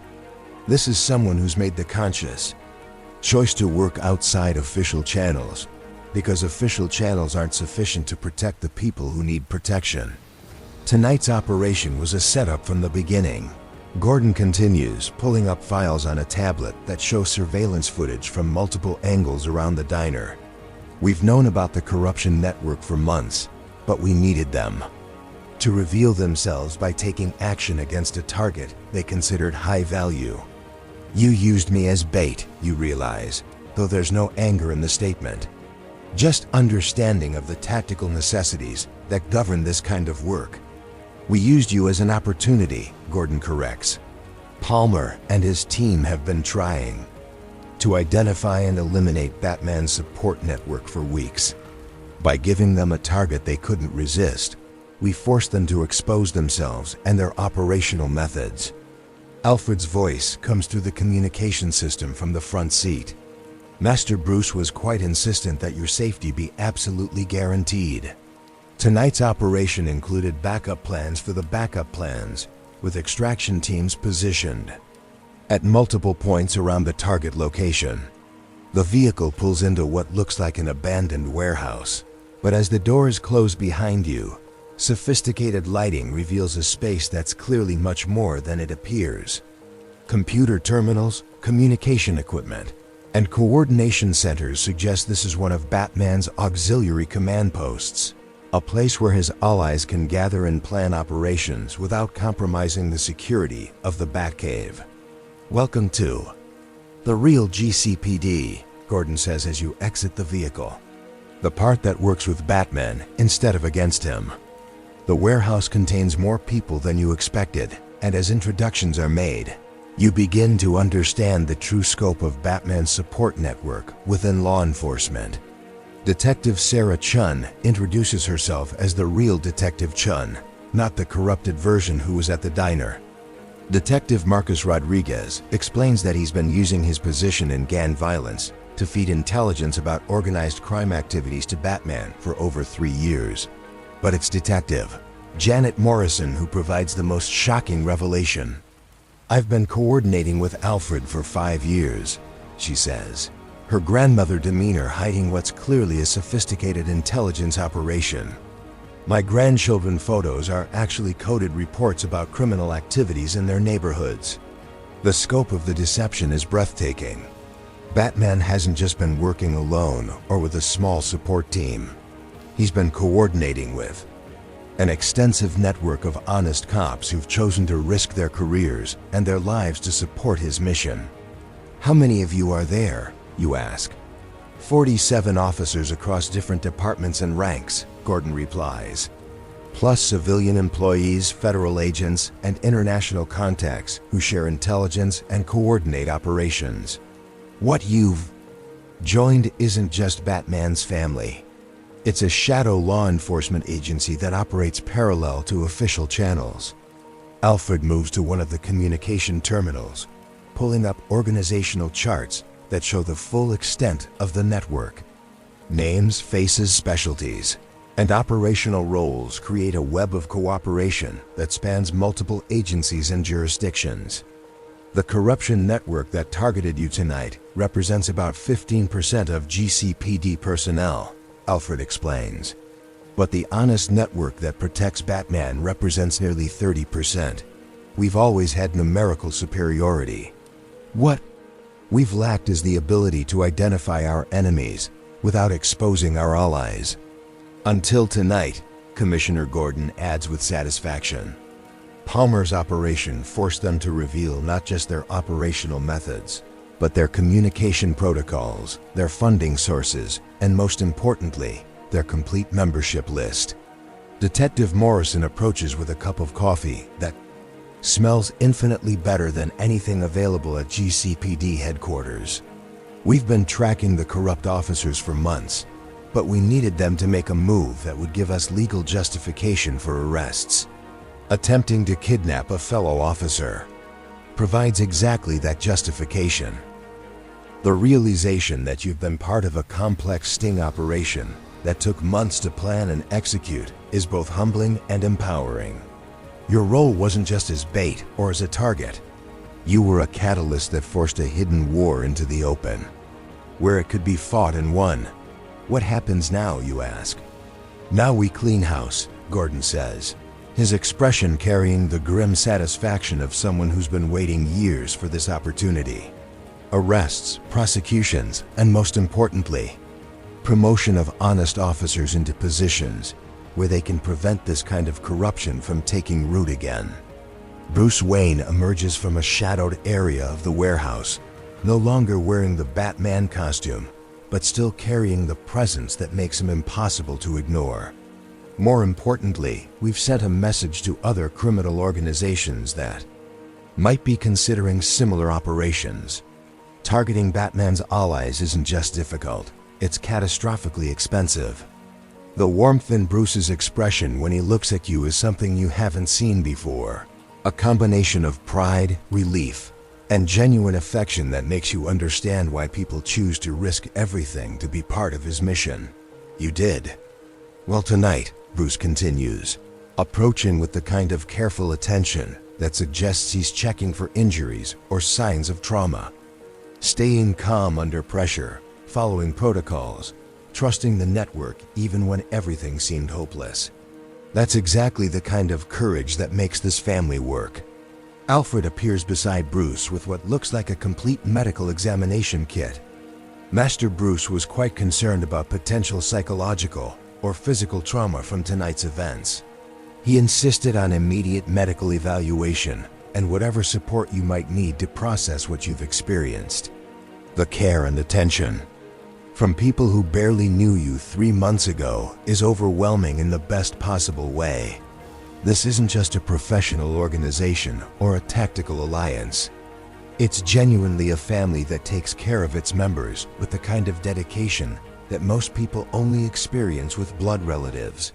I'm okay, you say, though you're not entirely sure that's true. Scared, definitely. Angry about being deceived and manipulated, but okay. Scared and angry are appropriate responses, Bruce says with a slight smile. People who aren't scared in genuinely dangerous situations don't live long enough to develop good judgment. And anger at injustice is what motivates people to keep fighting even when the fight gets difficult. Commissioner Gordon approaches with a tablet displaying what looks like arrest warrants and case files. We've got enough evidence to prosecute 17 officers, 4 administrative personnel, and at least 6 civilian contractors who were part of the corruption network. But more importantly, we've identified their funding sources and their operational objectives, which were, you ask, complete neutralization of Batman's effectiveness within 6 months. Gordon explains, pulling up documents that detail a sophisticated long-term plan. They weren't just trying to capture or kill Batman. They were trying to eliminate his support network, corrupt his allies, and create an environment where he would be forced to operate alone against overwhelming opposition. Alfred moves to another terminal, displaying financial records that show the scope of the criminal investment in anti-Batman operations. The funding for this corruption network exceeded $12 million over the past year. Someone was willing to spend serious money to eliminate Master Bruce's ability to protect Gotham. Someone who's going to be very disappointed when they learn that their investment has been completely wasted. Bruce adds with the kind of dark satisfaction that reminds you why criminals fear Batman even when they can't see him. Detective Chun approaches with what looks like a comprehensive briefing packet. We've identified the source of the funding and the criminal organization behind the corruption network. It's connected to the syndicate that Master Wayne briefed you about during your initial training. The mention of the syndicate makes everyone in the warehouse grow more serious. This wasn't just local corruption or opportunistic criminal activity. This was part of a larger war between Batman and criminal organizations that operate on a global scale, which means, Commissioner Gordon says grimly, that tonight's victory is just the beginning. We've won this battle, but the larger war is going to escalate now that they know we're onto them. Bruce's expression shifts into the focused intensity that you recognize as Batman's tactical planning mode. Let them escalate. We're ready for whatever they want to bring. And now we have something we didn't have before. What's that? You ask. Proof that the network works, Alfred says with quiet pride. Proof that honest people working together can defeat corruption and criminal conspiracy. Proof that Batman's mission is supported by allies who are willing to risk everything to protect innocent people. As the debriefing continues and plans are made for follow-up operations, you realize that tonight has fundamentally changed your role in Batman's family. You're no longer the new member who needs protection and guidance. You're a proven ally who's been tested under fire and demonstrated the kind of courage and judgment that the mission requires. The warehouse gradually empties as various team members return to their official duties, but Bruce, Alfred, and Commissioner Gordon remain for final coordination of the cleanup operations. There's one more thing, Gordon says, approaching you with what looks like official GCPD paperwork. Your cover identity as Detective Kane is being transferred to a new assignment. Something that will give you more flexibility and access to the kinds of information that Batman's mission requires. What kind of assignment? Special liaison between GCPD and federal agencies investigating organized crime, Bruce explains. It's a position that doesn't officially exist, which means you'll have access to information from multiple sources without being constrained by normal jurisdictional limitations. Alfred's smile is warm and genuine. In other words, you'll be doing officially what you've been doing unofficially. Coordinating intelligence, supporting operations, and ensuring that honest law enforcement officers have the resources they need to protect their communities. The scope of what they're offering overwhelms you. This isn't just membership in Batman's family anymore. This is a career, a calling, a fundamental redefinition of who you are and what you're capable of accomplishing. And if I mess up, you ask? If I make mistakes or put people in danger or compromise operations? Bruce's expression grows serious but supportive.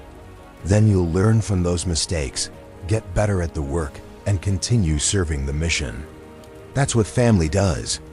We support each other through failures and celebrate each other's successes. As the three of you prepare to leave the warehouse and return to your respective cover identities, you realize that the person who walked into that diner tonight no longer exists. That person was uncertain, inexperienced, and dependent on others for guidance and protection. The person walking out of this warehouse is something different. A guardian, a protector, a member of a family that stands between innocence and harm without recognition or reward. As you settle into the passenger seat of Alfred's vehicle for the return trip to Wayne Manor, you understand that you've crossed another threshold tonight. Not just surviving your first real operation, but proving to yourself and to others that you belong in this world of shadows and secrets. Alfred, you say as the warehouse disappears behind you, how do you know when you're really ready for this life? When you're not just pretending to be brave or competent? Alfred's reflection in the rearview mirror carries the wisdom of someone who's been asking himself the same question for decades. You know you're ready when you stop asking whether you're ready and start asking what needs to be done next. Tonight, you stopped being someone who needed protection and became someone who provides it. The streets of Gotham pass by outside the window, dark and quiet in the hours before dawn. But you know that beneath that apparent calm, hundreds of people are working to keep the city safe.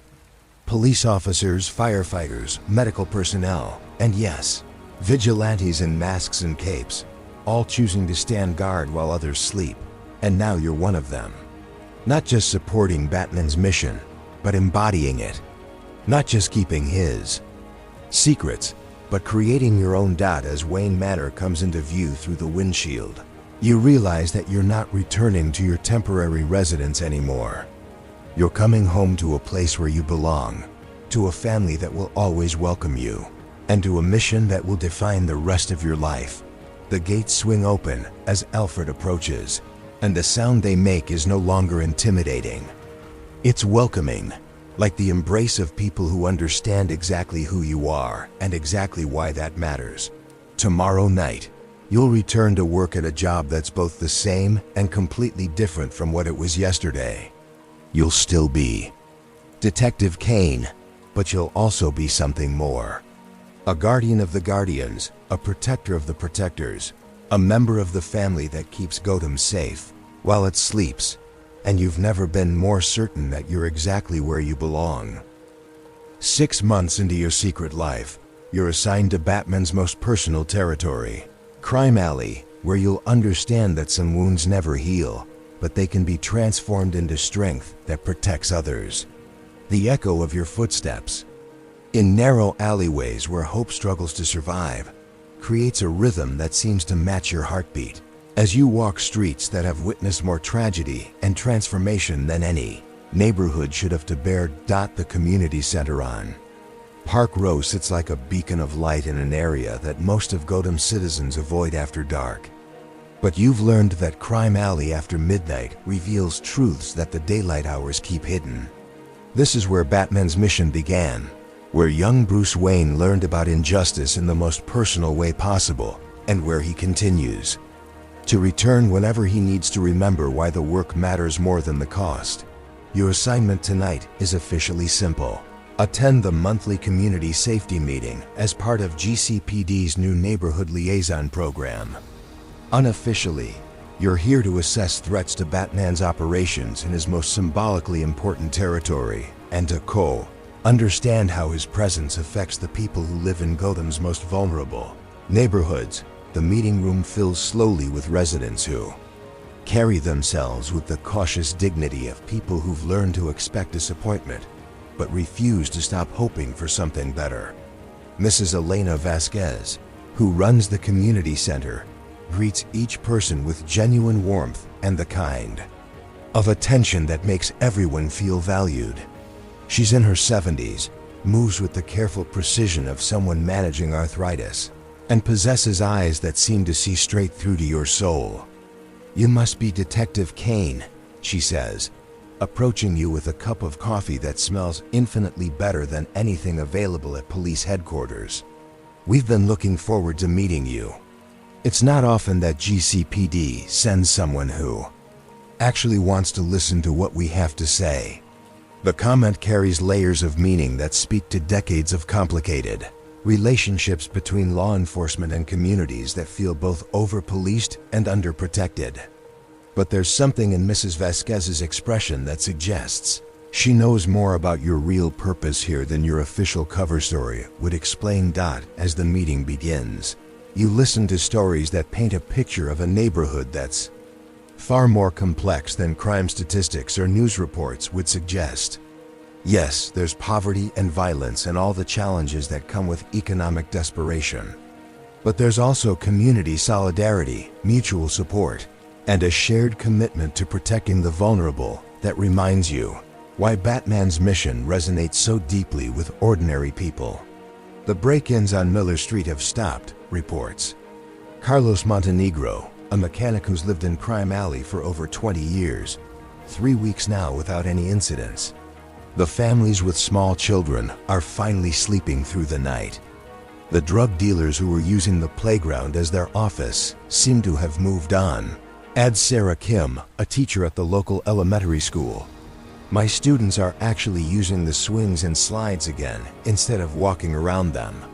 Pattern after pattern emerges as residents share their experiences. Crime doesn't just decrease in Crime Alley. It seems to shift away from targets that would hurt the most vulnerable residents. Drug dealers move their operations away from schools and playgrounds. Burglars avoid apartments where elderly people live alone. Domestic violence incidents de-escalate before they can turn deadly. But it's not just crime prevention that the residents notice. Infrastructure improvements happen overnight without official city funding. Street lights that have been broken for months suddenly work again. Potholes get filled by crews that no one saw arrive or leave. Graffiti disappears from walls, replaced by community murals that seem to appear by magic. "It's like someone's watching over us," says David Chun, an elderly man whose apartment overlooks the memorial where Thomas and Martha Wayne were killed. "Someone who cares more about keeping us safe than about getting credit for the good work." Mrs. Vasquez's expression when David speaks carries the weight of knowledge that goes deeper than casual observation. "Mr. Chun has lived in Crime Alley longer than anyone else here," she explains, her voice carrying subtle emphasis that makes you pay closer attention. "He remembers when things were different, when people had different reasons to hope." After the official meeting ends, residents linger for informal conversations that feel more like family gatherings than community organizing. You notice details that your training has taught you to recognize. Subtle hand signals that let people know when strangers are approaching. Positioning that ensures clear sight lines to all exits. And conversations that pause when certain topics get too close to information that might compromise ongoing security operations. But you also notice something else. These people aren't just grateful for protection they've received. They're actively participating in providing that protection for each other. They're watching out for vulnerable neighbors, sharing resources with families in crisis, and creating networks of mutual support that make the entire community stronger. Mrs. Vasquez approaches you as you're preparing to leave. Her expression carrying the kind of careful attention that suggests an important conversation is about to begin. "Detective Kane," she says quietly, "would you mind walking with me for a few minutes? There are some things about our neighborhood that might be helpful for your reports." The phrasing is careful and diplomatic, but the undertone suggests that Mrs. Vasquez has information that goes beyond what was discussed in the public meeting. You follow her out of the community center and into Crime Alley's late-night atmosphere, where distant neon signs cast red and blue shadows on weathered brick buildings, and the scent of rain mixes with decades of urban decay. "How much do you really know about this neighborhood?" Mrs. Vasquez asks as you walk slowly down Park Row toward the Memorial Plaza. "I know it's where Bruce Wayne's parents were killed," you reply carefully. "I know it's considered one of Gotham's most dangerous areas. And I know that crime statistics here don't match what residents are reporting about their actual experiences." Mrs. Vasquez nods, as if you've passed some kind of test by acknowledging the disconnect between official data and lived reality. What the statistics don't show is that Crime Alley has been protected for years by someone who understands that the people living here aren't just crime statistics. They're families, elderly neighbors, children who deserve safe places to play. The way she speaks about Batman without saying his name suggests intimate knowledge of his operations and long-term observation of his methods. But it also suggests something else, genuine affection for someone she's never officially met, but whose presence has fundamentally improved her community's quality of life. "Mrs. Vasquez," you say carefully, "are you saying that residents here know more about their protector than they discussed in the meeting?" Her smile is warm, but tinged with the kind of caution that comes from decades of protecting important secrets. "I'm saying that people who live in neighborhoods like this learn to recognize the difference between protection that comes with strings attached and protection that comes from genuine caring. We've learned to value the kind of protection that doesn't require us to compromise our dignity or our independence." As you approach the Memorial Plaza, you notice details that you missed during your previous visits to Crime Alley. Fresh flowers are placed at the memorial every few days, not just on anniversaries or special occasions. The surrounding area is cleaner and better maintained than city services would normally provide. The lighting is more comprehensive and better positioned than standard municipal installation. But most importantly, you notice that people use this space. Elderly residents sit on benches reading newspapers or feeding pigeons. Parents bring children to play in the small playground that's been added adjacent to the memorial. Teenagers gather here to study or socialize without the wariness that characterizes their behavior in other parts of the city.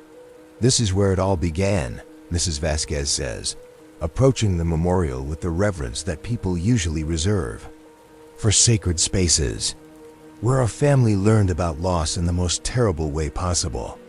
But it's also where hope was reborn, where someone decided that tragedy didn't have to have the final word. You read this simple inscription on the memorial: Thomas and Martha Wayne, beloved parents, dedicated citizens, champions of justice. Their legacy lives on in the good work of others. The inscription doesn't mention their son, but you realize that Bruce Wayne's entire mission is referenced in those final words. Their legacy lives on in the good work of others. Batman isn't just continuing his parents' memory. He's fulfilling their vision of a world where good people stand up to protect those who can't protect themselves. Mrs. Vasquez, you say, understanding flooding through you. How long have you known? Her expression shifts from cautious diplomacy to warm acceptance. I've known since the beginning. I was here the night Thomas and Martha died. I was here when their son grew up and chose to honor their memory by dedicating his life to protecting others. And I've been here watching over this community while he watches over the larger city. The implications are staggering. Mrs. Vasquez isn't just a community leader who's grateful for Batman's protection. She's been part of his support network for over a decade, helping to coordinate his efforts in the neighborhood that means the most to him personally. The community center meetings aren't just about neighborhood safety, you realize. They're intelligence briefings. They're both, Mrs. Vasquez confirms. Residents really do come together to discuss safety concerns and coordinate mutual support. But the information shared in those meetings also helps. Someone who's dedicated his life to keeping us safe understands where his efforts are most needed. As you process this revelation, you notice movement in the shadows around the Memorial Plaza. Not threatening movement, but purposeful positioning that suggests someone is maintaining security while allowing you and Mrs. Vasquez to have this conversation in relative privacy. Is he here now? You ask quietly. He's always here when he's needed, Mrs. Vasquez replies. Sometimes visible, sometimes not, but always present in the ways that matter. Tonight, he wants to make sure that you understand what you're really part of. A figure emerges from the shadows near the memorial, moving with the fluid grace that you've learned to recognize as Batman's distinctive approach to stealth and intimidation. But tonight, something is different. The cape and cowl are present, but the overall presentation seems less focused on inspiring fear and more focused on projecting protection and welcome. Detective Kane, Batman says, his electronically altered voice carrying warmth that you've never heard before. Mrs. Vasquez tells me you're beginning to understand what we're really trying to accomplish here. The conversation that follows is unlike any briefing or training session you've experienced since joining Batman's family. Batman, Mrs. Vasquez, and several other community leaders who emerge from various locations around the plaza discuss crime. Allie's ongoing challenges and successes with the kind of detailed knowledge that comes from years of collaboration and mutual trust. You learn that Batman's operations in crime Alley are coordinated with residents who serve as his eyes and ears. Our EPORTING problems before they can escalate in identifying vulnerable people who need additional protection. But you also learn that the relationship is reciprocal. Batman provides security and resources, but the community provides something equally valuable, the moral foundation that keeps his mission focused on protection rather than vengeance. This neighborhood saved me, Batman admits as the conversation winds down. After my parents died, I could have chosen hate, could have chosen to use my resources for revenge rather than justice. But watching how people here take care of each other, how they choose hope over despair, even in the most difficult circumstances, taught me what kind of protector I wanted to become. Mrs. Vasquez's expression carries the pride of someone who's watched a wounded child grow into a healing adult. And now he protects not just Crime Alley, but all of Gotham, using lessons he learned from people who understood that true strength comes from caring for others rather than dominating them. As the gathering disperses and residents return to their homes, you realize that you've witnessed something that most people never see: the human foundation that supports Batman's mission. He's not a lone vigilante operating outside society structures. He's the focal point of a community that's chosen to work together, to protect the vulnerable and stand against injustice. But as you prepare to leave Crime Alley and return to your other responsibilities, Mrs. Vasquez approaches you with an expression that carries new urgency. "Detective Kane," she says quietly, "there's something else you need to know. Something that's been developing over the past few weeks that we haven't had a chance to report through normal channels." The shift in her tone from warmth to concern makes you immediately alert. What kind of something? People have been asking questions about the community center, about our safety meetings, about residents who've been involved in neighborhood improvement projects. Questions that suggest someone's trying to understand how our protection works so they can find ways to disrupt it. Your blood runs cold as you realize that the corruption network's defeat at GCPD was just the beginning of a larger effort to neutralize Batman's effectiveness. If enemies are now targeting the community relationships that form the foundation of his mission, then the war is escalating beyond law enforcement infiltration to direct attacks on civilian allies. What kind of questions, you ask? Questions about schedules, about who attends meetings regularly, about residents who seem to have more resources than their official incomes would suggest, Mrs. Vasquez explains. Questions that suggest someone's building a target list. Batman emerges from the shadows again, his posture carrying the focused intensity that indicates immediate threat assessment. How recent are these inquiries? The first ones were about 2 weeks ago, Mrs. Vasquez replies. But they've become more frequent and more specific. As of yesterday, someone was asking specifically about elderly residents who live alone and might be vulnerable to coercion. The pattern is clear and terrifying. Enemies who can't attack Batman directly are preparing to attack the people he cares about most, the vulnerable residents of the neighborhood that represents his deepest emotional connection to his mission. "Mrs. Vasquez," Batman says, his voice carrying protective determination, "I need you to implement Security Protocol 7 immediately. Alert all residents, activate safe house procedures, and coordinate with our backup support network." "Already in progress," Mrs. Vasquez confirms. But Detective Kane should know that this isn't just about Crime Alley anymore. We've been in contact with community leaders in other neighborhoods, and similar intelligence gathering activities are happening throughout Gotham. The scope of the threat expands in your mind like ripples from a stone dropped in still water. This isn't just an attack on Batman's most personal territory. This is a systematic effort to map and neutralize his entire civilian support network throughout the city.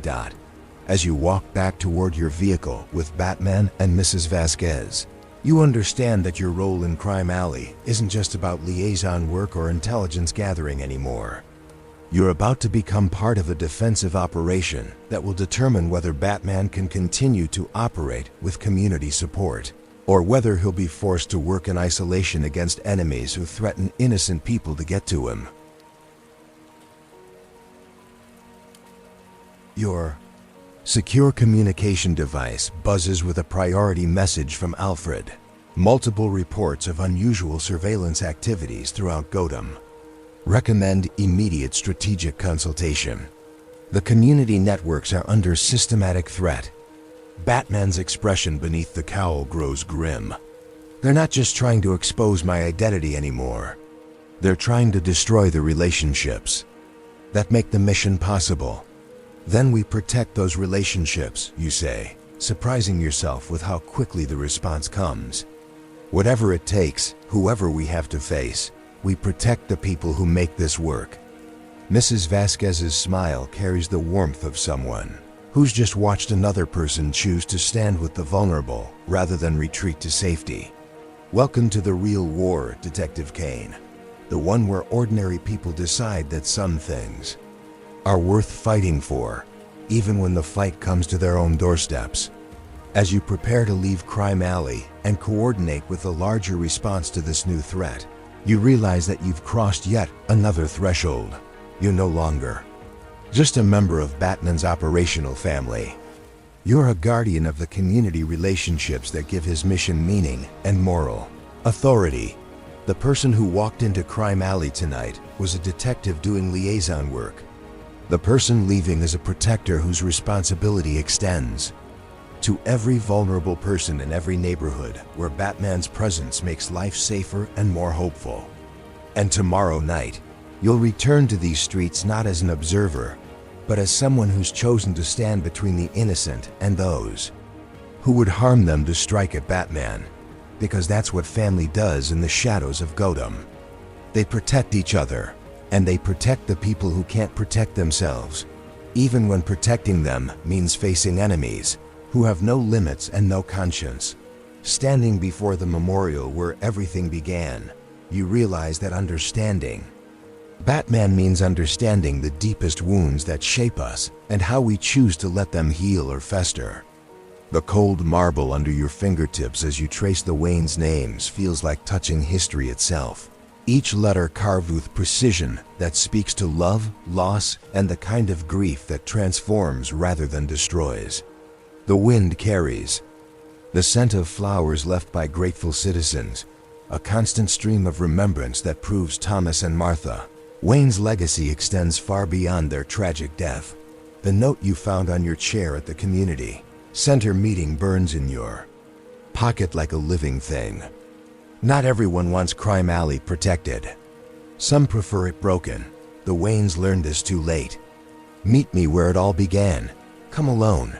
Someone who remembers.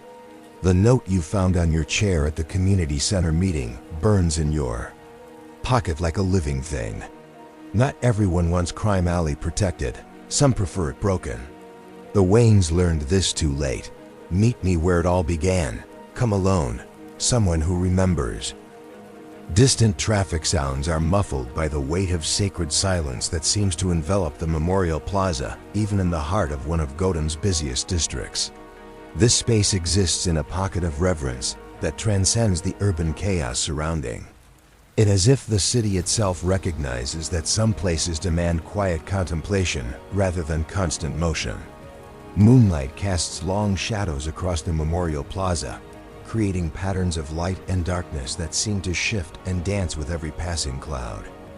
You've arrived 30 minutes early, using techniques Alfred taught you for surveillance detection and threat assessment. The plaza appears empty, but your training has taught you to look beyond obvious appearances. Every shadow could hide an observer. Every architectural feature could conceal surveillance equipment. Every peaceful citizen could be something other than what they appear to be. The memorial itself is more complex than most people realize. The central sculpture depicts Thomas and Martha Wayne, not in formal poses, but in moments of service. Thomas examining a child patient, Martha teaching reading to adult immigrants learning English. The inscription speaks not just of their deaths, but of their lives. They believe that privilege creates responsibility, that resources should serve justice, that hope must be protected and nurtured in every generation. Around the base of the memorial, smaller plaques acknowledge the Thomas Wayne Free Clinic, the Martha Wayne Foundation for Adult Literacy, the Wayne Family Emergency Housing Initiative, and dozens of other programs that continued their work long after their deaths. Bruce Wayne's name appears on many of these plaques, not as a grieving son, but as someone who chose to honor his parents by expanding their vision rather than simply maintaining their memory. You came alone, a voice says from behind you, and you turn to see an elderly woman approaching with the careful steps of someone managing significant arthritis. She's well-dressed despite the late hour, wearing clothing that suggests comfortable financial circumstances without ostentation. Her silver hair is styled with care, and her eyes carry the sharp intelligence of someone who spent decades observing people and understanding their motivations. "You asked me to," you reply, studying her appearance for clues about her identity and intentions. She doesn't look like a threat, but your training has taught you that the most dangerous enemies often appear harmless until the moment they strike. "I asked you to because what I have to tell you can't be shared with Batman. At least not yet," the woman continues, approaching the memorial with the reverence that people usually reserve for sacred spaces. "My name is Margaret Thorne, and I was Martha Wayne's closest friend for over 20 years. The introduction hits you like a physical blow. Margaret Thorne isn't just a random elderly woman with information about the Waynes. She's someone who knew them personally, intimately, who was part of their lives during the years when Bruce was growing up and when their charitable work was making its greatest impact on Gotham's most vulnerable populations. "Mrs. Thorne," you say carefully, "if you knew the Waynes personally, then you must know that their son might be very interested in speaking with you."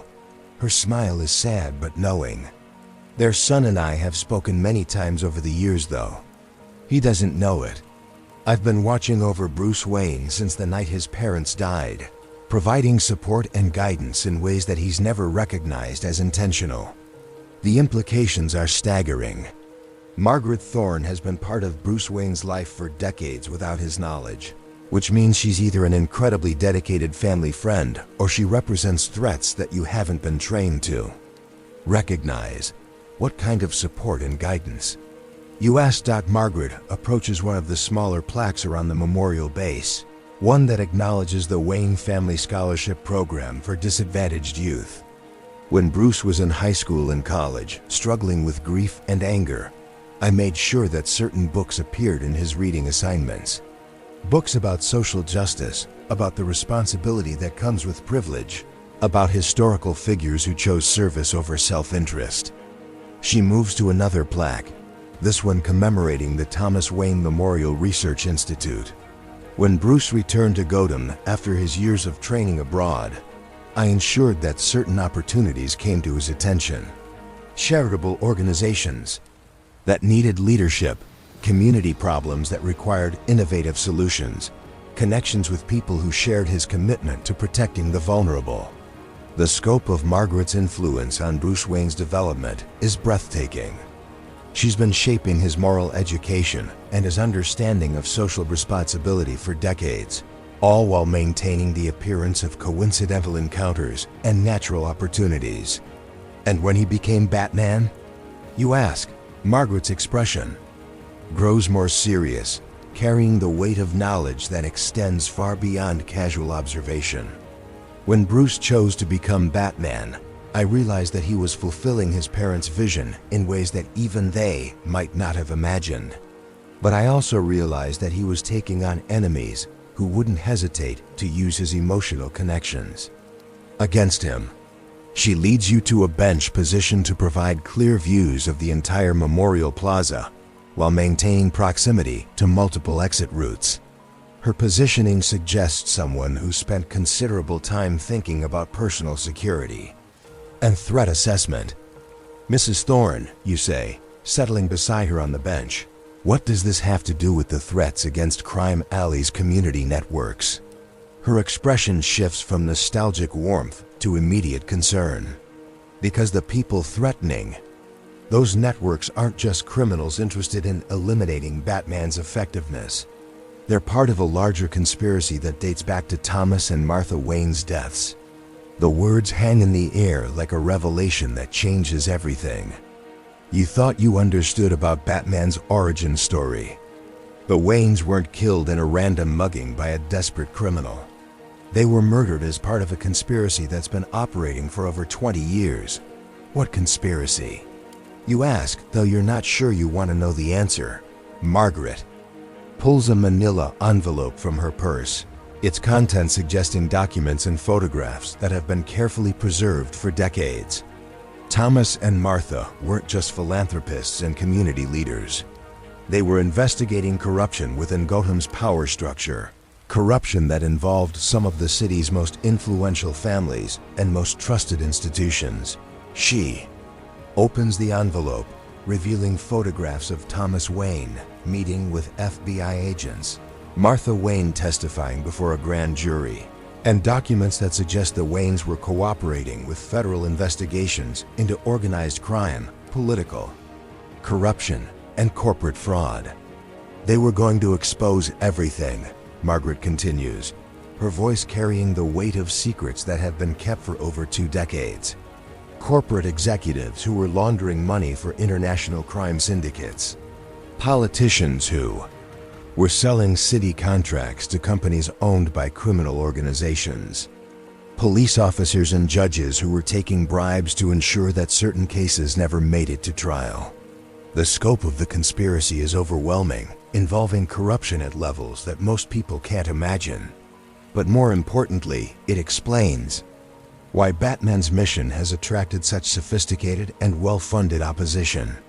The mugger who killed them, you realize, wasn't random.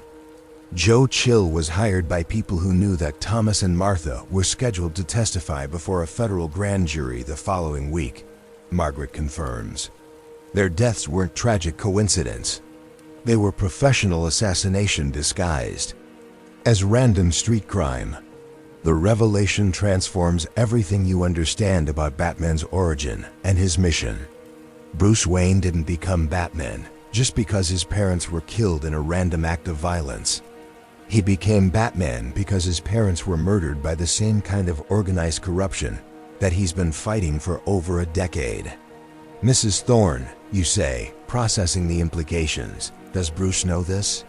Her expression grows troubled, carrying the weight of decisions that have shaped someone's entire life. Bruce knows that his parents were good people who cared about justice and social responsibility. He knows that their deaths motivated him to dedicate his life to protecting others. But he doesn't know that their killers were part of a conspiracy that's still active, still powerful, and still targeting anyone who threatens their operations. Why haven't you told him?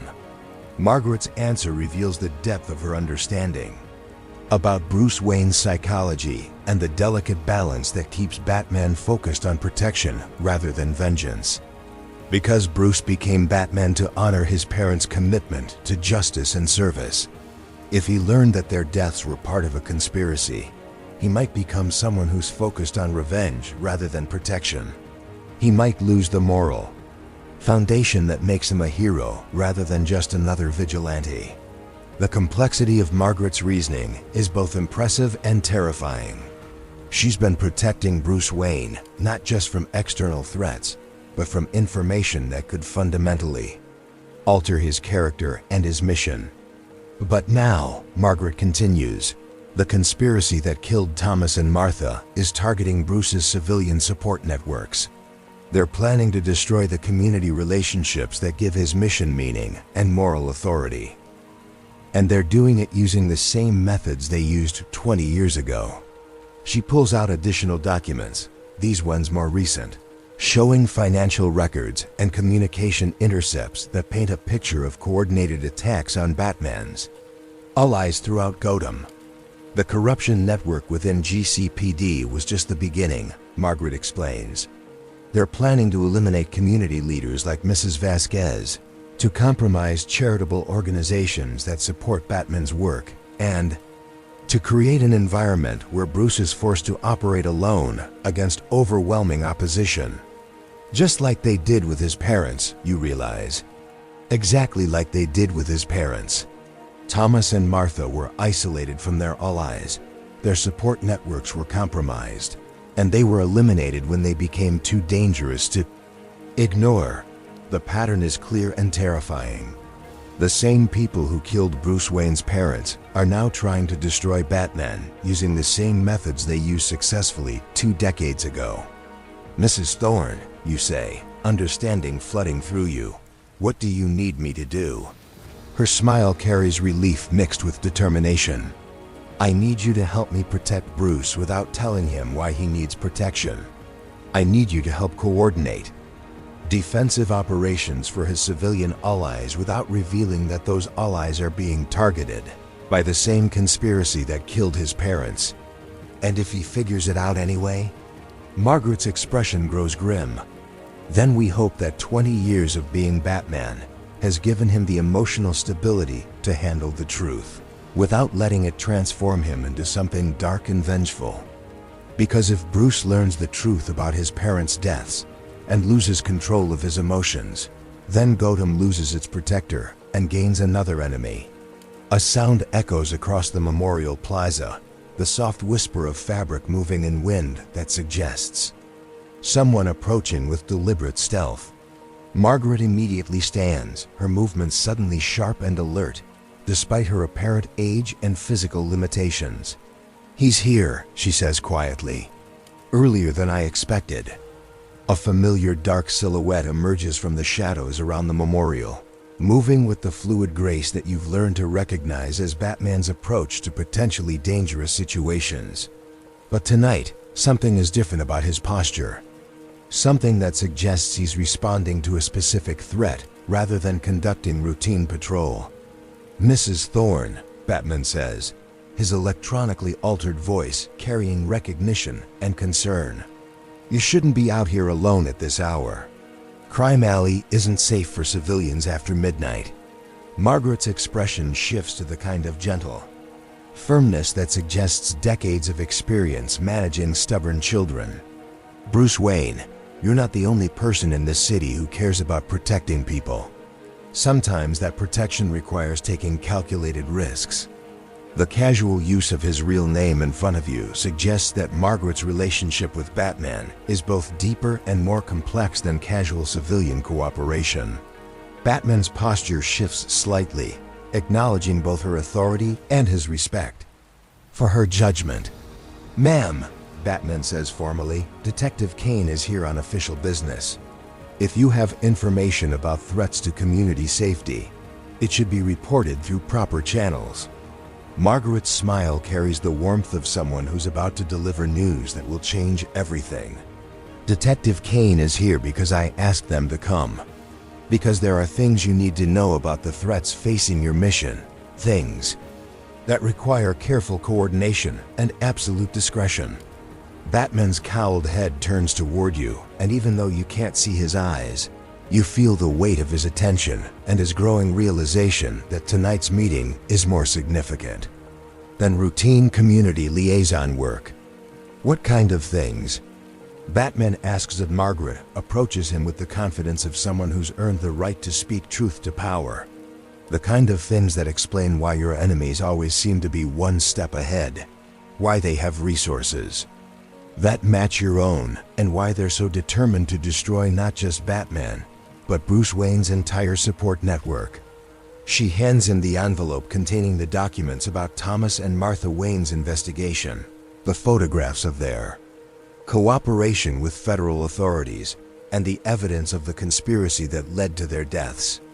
"The people trying to eliminate your civilian allies," Margaret says as Batman examines the documents, "are the same people who killed your parents. And they're using the same methods now that they used 20 years ago." Batman's posture grows, completely still as he processes the information, and you realize that you're witnessing a moment that will fundamentally alter his understanding of his mission and his purpose. The documents in his hands don't just contain information about current threats. They contain the truth about why he became Batman, about what his parents were really fighting for, and about why that fight has attracted enemies who are willing to kill anyone who stands in their way. As Batman continues reading in the moonlight, his cape shifting slightly in the night breeze, you understand that Margaret Thorne has just changed everything. Not just about the current crisis, but about Batman's entire understanding of his origin, his mission, and his enemies. The question now is whether that knowledge will make him stronger, or whether it will transform him into something darker than Gotham has ever seen. Crouched behind rooftop equipment as sirens wail in the distance, You finally understand what your academy friend meant about the weight of responsibility, because lives depend on the choices you make in the next few minutes. The rough concrete scrapes against your back as you press yourself deeper into the shadows, trying to become invisible while your mind races through the implications of what Margaret Thorne has revealed. The metallic taste of fear coats your tongue, but it's not fear of physical danger anymore. It's fear of what Batman might become if he loses control of the rage that must be building inside him as he processes the truth about his parents' deaths. Your phone vibrates urgently in your pocket with what you know must be messages from Alfred, from Commissioner Gordon, from the network of allies who are all trying to coordinate responses to threats they don't fully understand yet. But you can't look at those messages right now because your attention is completely focused on Batman, whose posture has shifted from controlled intensity to something that looks dangerously close to barely contained fury. The distant music from festival preparations below creates a surreal soundtrack to this moment of revelation, as if the city is celebrating while its protector's entire worldview crumbles and rebuilds itself in real time. Crime Alley's residents are setting up for tomorrow night's Memorial Festival, an annual celebration of Thomas and Martha Wayne's legacy that brings the community together to honor their memory and renew their commitment to the values the Waynes represented. But now the festival has become something else entirely. If the conspiracy that killed the Waynes is really targeting Batman's civilian support network, then tomorrow night's gathering will be the perfect opportunity to strike at the heart of everything Batman cares about most. Hundreds of innocent people gathering in the exact location where his parents died to celebrate values that got those parents killed by enemies who are still active and still dangerous.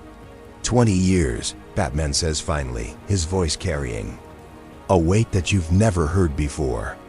20 years of fighting crime in Gotham, and I never knew I was fighting the same people who killed my parents. Margaret's expression carries the pain of someone who's watched a loved one struggle with burdens that could have been shared. I wanted to tell you, every year on the anniversary of their deaths, every time you came here to leave flowers and renew your commitment to justice, I wanted to give you the truth. But I also wanted to protect the man you'd become from the anger that truth might unleash. Batman looks up from the documents, and even through the cowl, you can see that Margaret's protection has been both wise and necessary. There's something in his posture now that wasn't there before, something darker and more dangerous than the controlled intensity that usually characterizes his approach to criminal investigation.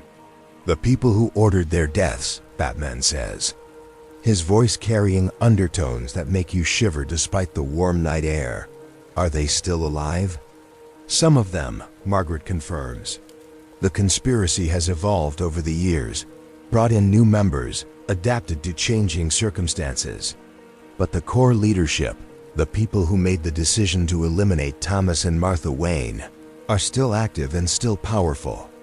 Names, Batman says, and the single word carries enough menace to make you understand why criminals fear him even when they can't see him.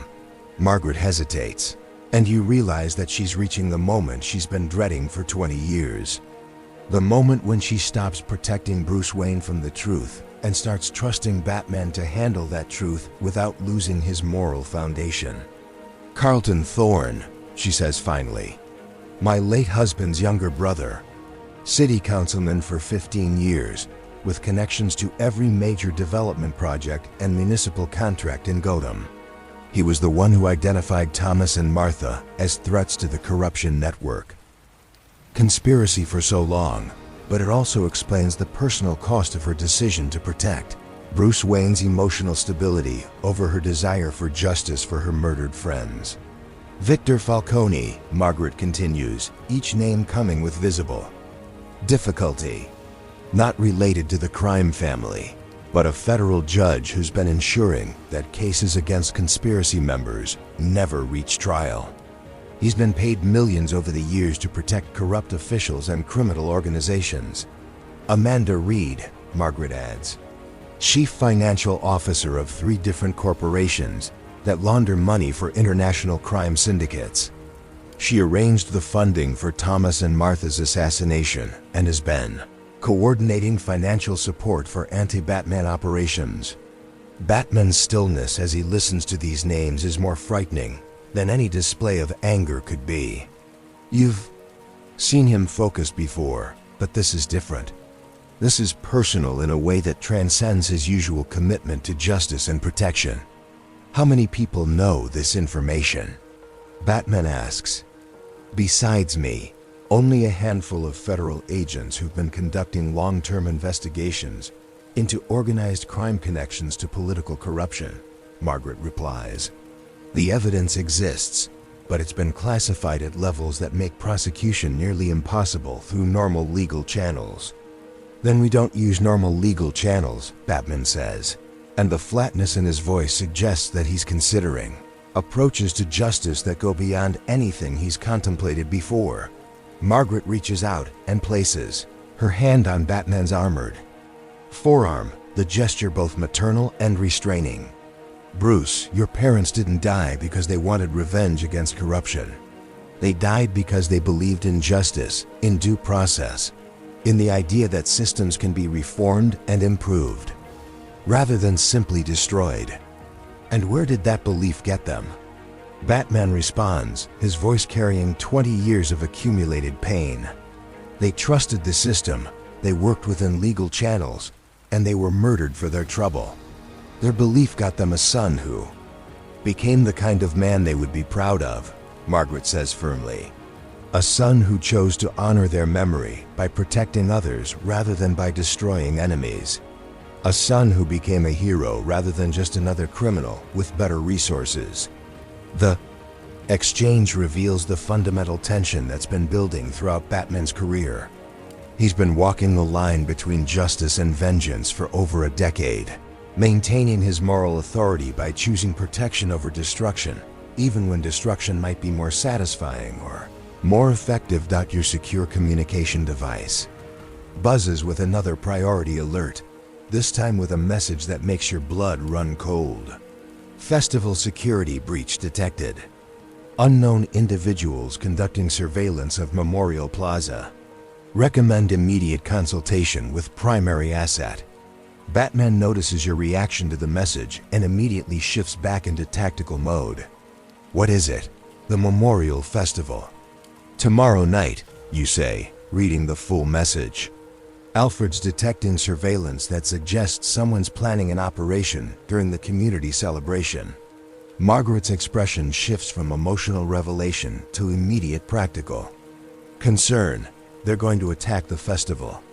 They're going to use the memorial celebration as an opportunity to eliminate community leaders and destroy the civilian support network. The pattern is clear and terrifying.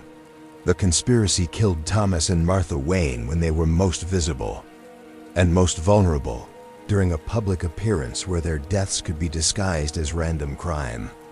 Now they're planning to use the same method against Batman's civilian allies, striking at a community celebration where any violence can be blamed on street crime or gang activity. How many people usually attend the festival? Batman asks, his tactical planning mind taking over from his emotional processing. 300 to 400 residents, Margaret replies, plus city officials, charity representatives, and media coverage. It's the largest annual gathering in Crime Alley, and the one that gets the most public attention, which makes it the perfect target for anyone who wants to eliminate multiple community leaders while sending a message about the cost of supporting Batman's mission. You realize, Batman moves to the edge of the rooftop, looking down at the festival preparations below. Even from this height, you can see the care and attention that residents are putting into creating a celebration worthy of Thomas and Martha Wayne's memory. Banners and decorations, food preparation areas, stages for speeches and musical performances, all created by people who believe they're honoring heroes without realizing they're making themselves targets. We have two choices, Batman says, his voice carrying the weight of decisions that will determine whether innocent people live or die. cancel the festival and disappoint hundreds of people while letting the conspiracy know that we're aware of their plans. Or proceed with the festival and use it as an opportunity to identify and neutralize the threats. There's a third choice, Margaret says quietly. We could tell the community the truth about what they're facing and let them decide for themselves whether the festival is worth the risk. The suggestion hangs in the air like a challenge to everything Batman has believed about protecting civilians from the dangers of his mission. He's spent over a decade keeping people safe by keeping them ignorant of the threats they face, by handling dangers without involving innocent people in the battles that surround them. If we tell them the truth, Batman says slowly, we're asking ordinary people to make decisions about risks that most people aren't equipped to evaluate. We're asking families with children to weigh their safety against abstract concepts like community solidarity and symbolic resistance to criminal intimidation. But if we don't tell them the truth, you point out, we're making those decisions for them. We're deciding that they don't have the right to know when their lives are in danger or the right to choose how to respond to that danger. Margaret's expression carries the wisdom of someone who's been wrestling with these moral complexities for decades. Thomas and Martha would have wanted people to have the information they need to make informed choices. They believed in democracy, in the idea that ordinary people can be trusted with truth, even when that truth is difficult or dangerous. Batman is quiet for a long moment, processing not just the tactical challenges of protecting the festival, but the philosophical implications of how much truth civilians should be given about the dangers that surround them. There's another consideration. You add reluctantly, if the conspiracy is really planning to strike tomorrow night, then this might be our best opportunity to gather evidence against them. To finally get the proof, we need to expose and prosecute the people who killed the Waynes. The possibility transforms the festival from a potential disaster into a potential opportunity. Instead of just trying to protect innocent people from unknown threats, they could create a controlled environment where threats reveal themselves and can be countered with overwhelming force. A trap, Batman says, understanding the implications. We let them think they're walking into a target-rich environment, but we're actually walking them into our own operation. A trap that requires using hundreds of innocent people as bait, Margaret points out. A trap that could go wrong in ways that get those innocent people killed. Or a trap that finally gives us the evidence we need to destroy the conspiracy. That's been threatening Gotham for over 20 years, you counter. A trap that ends this cycle of violence and intimidation permanently. Batman's communication device crackles with Alfred's voice, providing real-time intelligence updates. Master Bruce, I'm detecting increased electronic surveillance activity. Throughout Crime Alley, vehicle traffic patterns suggest coordination between multiple teams, and communication intercepts indicate operational planning for tomorrow evening. The evidence continues mounting that tomorrow night's festival is indeed the target, but the intelligence also suggests that the conspiracy's resources and coordination are more extensive than anyone anticipated. Alfred, Batman says into his communicator, I need you to coordinate with Commissioner Gordon and prepare contingency plans for 3 different scenarios. Festival cancellation, festival security enhancement, and festival conversion to tactical. Operation. Understood, sir. Should I also coordinate with our international allies? The communication pattern suggests this operation may involve resources from outside Gotham. The mention of international involvement makes the scope of tomorrow night's threat even more serious. This isn't just local criminals or corrupt officials. This is the kind of coordinated operation that requires significant planning, funding, and expertise. Mrs. Thorne, Batman says, turning back to Margaret, I need you to make a choice. I can arrange for you to be taken somewhere safe until this is resolved. Or you can help us coordinate with community leaders to prepare them for what's coming. Margaret's response is immediate and firm. I've been waiting 20 years for the chance to help bring justice for Thomas and Martha. I'm not running away now when the opportunity finally presents itself. Then we need to move quickly, Batman says, his voice shifting into the command tone that you recognize from operational briefings. We have less than 18 hours to prepare for what could be the most complex operation any of us have ever been involved in. As the three of you prepare to leave the Memorial Plaza and begin coordinating the massive undertaking that tomorrow night will require, you realize that you're about to be part of something historic. Not just another Batman operation, but the resolution of a 20-year-old injustice that created Batman in the first place. Your phone buzzes with a final message from Alfred that puts everything in perspective.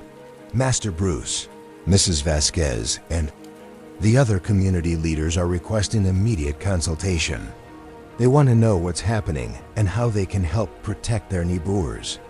The community is ready to stand with Batman, but they want to do it with full knowledge of what they're facing. Batman's response reveals the man he's become rather than the boy who lost his parents to conspiracy and violence.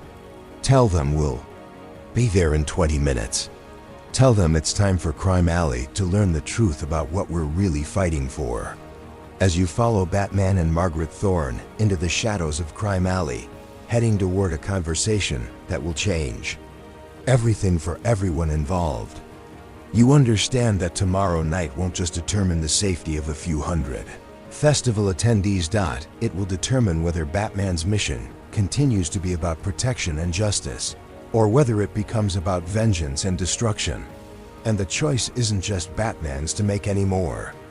It belongs to an entire community that's about to learn what it really means to stand in the shadows with Gotham's greatest protector as the hero faces their greatest challenge. You realize that true strength comes not from powers, but from the connections we build with others. The festival preparations continue below in Crime Alley's Memorial Plaza, but now every banner and decoration take on new meaning as ordinary citizens prepare to stand together against threats they're only beginning to understand.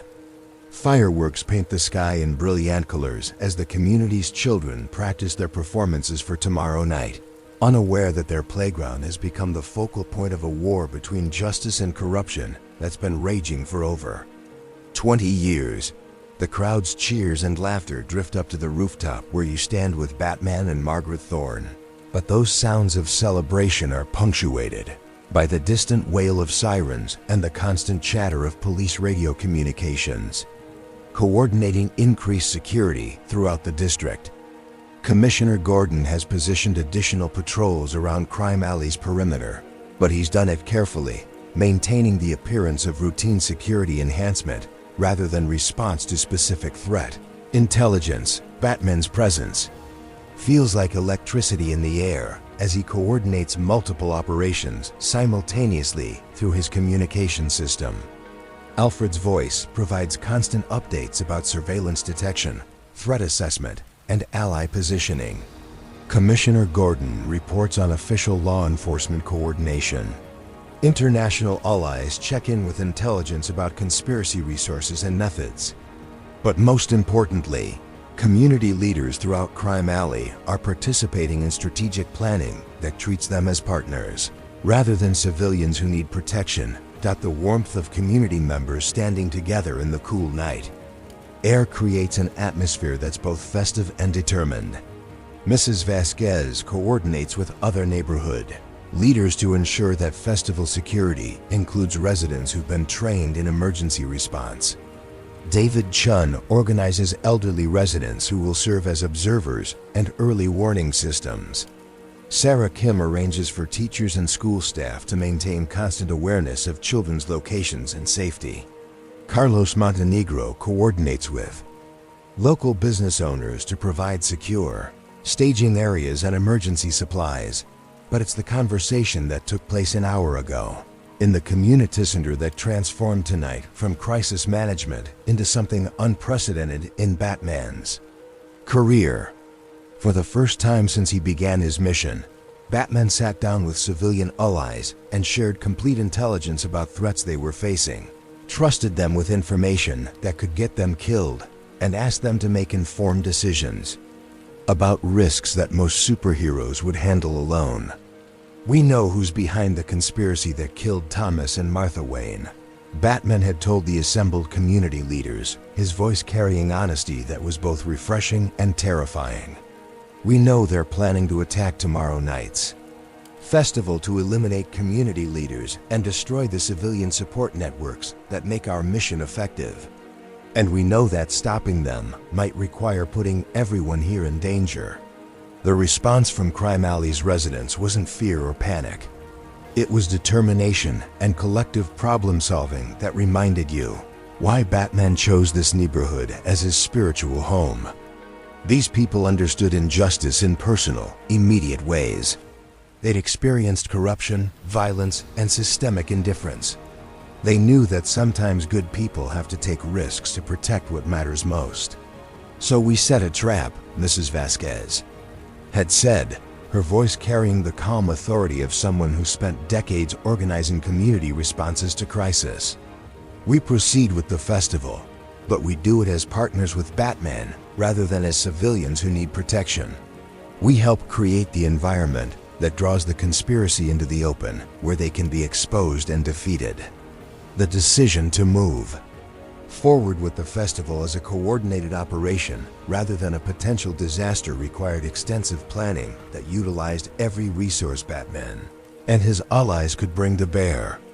But it also required trust between Batman and civilians that went beyond anything he'd experienced before. He wasn't just protecting these people. He was working with them as equals in a mission that belonged to all of them. Hero and network working together to stop conspiracy, create an operational structure that's both complex and elegant. Batman coordinates tactical responses and threat neutralization. Commissioner Gordon ensures that law enforcement is positioned to provide support and make arrests when evidence is gathered. International allies monitor communication networks and provide intelligence about conspiracy resources. But Crime Alley residents coordinate everything that involves community safety, festival logistics, and civilian evacuation if necessary. Community members revealing they knew Hero's identity all along adds another layer of understanding to the relationships that have been building for years. Mrs. Vasquez admits that she's known Batman's real identity since his second year of operations, when she recognized behavioral patterns and personal details that connected Bruce Wayne to the masked vigilante. David Chun reveals that he's been providing intelligence about criminal activities to Alfred for over 5 years, using coded messages delivered through seemingly casual neighborhood conversations. Sarah Kim explains that Crime Alley's teachers have been coordinating with Batman's network to identify children who might be at risk from domestic violence, gang recruitment, or other threats that require intervention before they become crises. Carlos Montenegro describes how local business owners have been modifying their establishments to provide emergency shelter and communication stirs for Batman's operations. Understanding that Hero's greatest power is inspiring others becomes the foundation for tomorrow night's operation. Batman's technology, training, and resources are important, but they're not what makes him most effective. What makes Batman truly powerful is his ability to inspire ordinary people to choose extraordinary courage, to stand together against injustice even when standing together puts them at risk. "We're not just protecting the festival," Batman explains to the assembled group. "We're proving that communities can defend themselves when they work together with adequate support and information.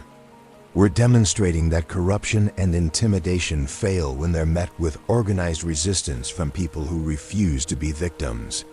Conspiracy defeated through unity, not violence, represents a philosophical victory that's more important than tactical success.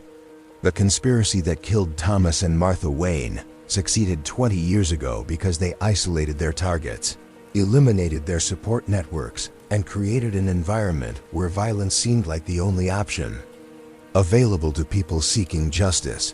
But tomorrow night's operation is designed around different principles. Instead of isolation, there's community solidarity.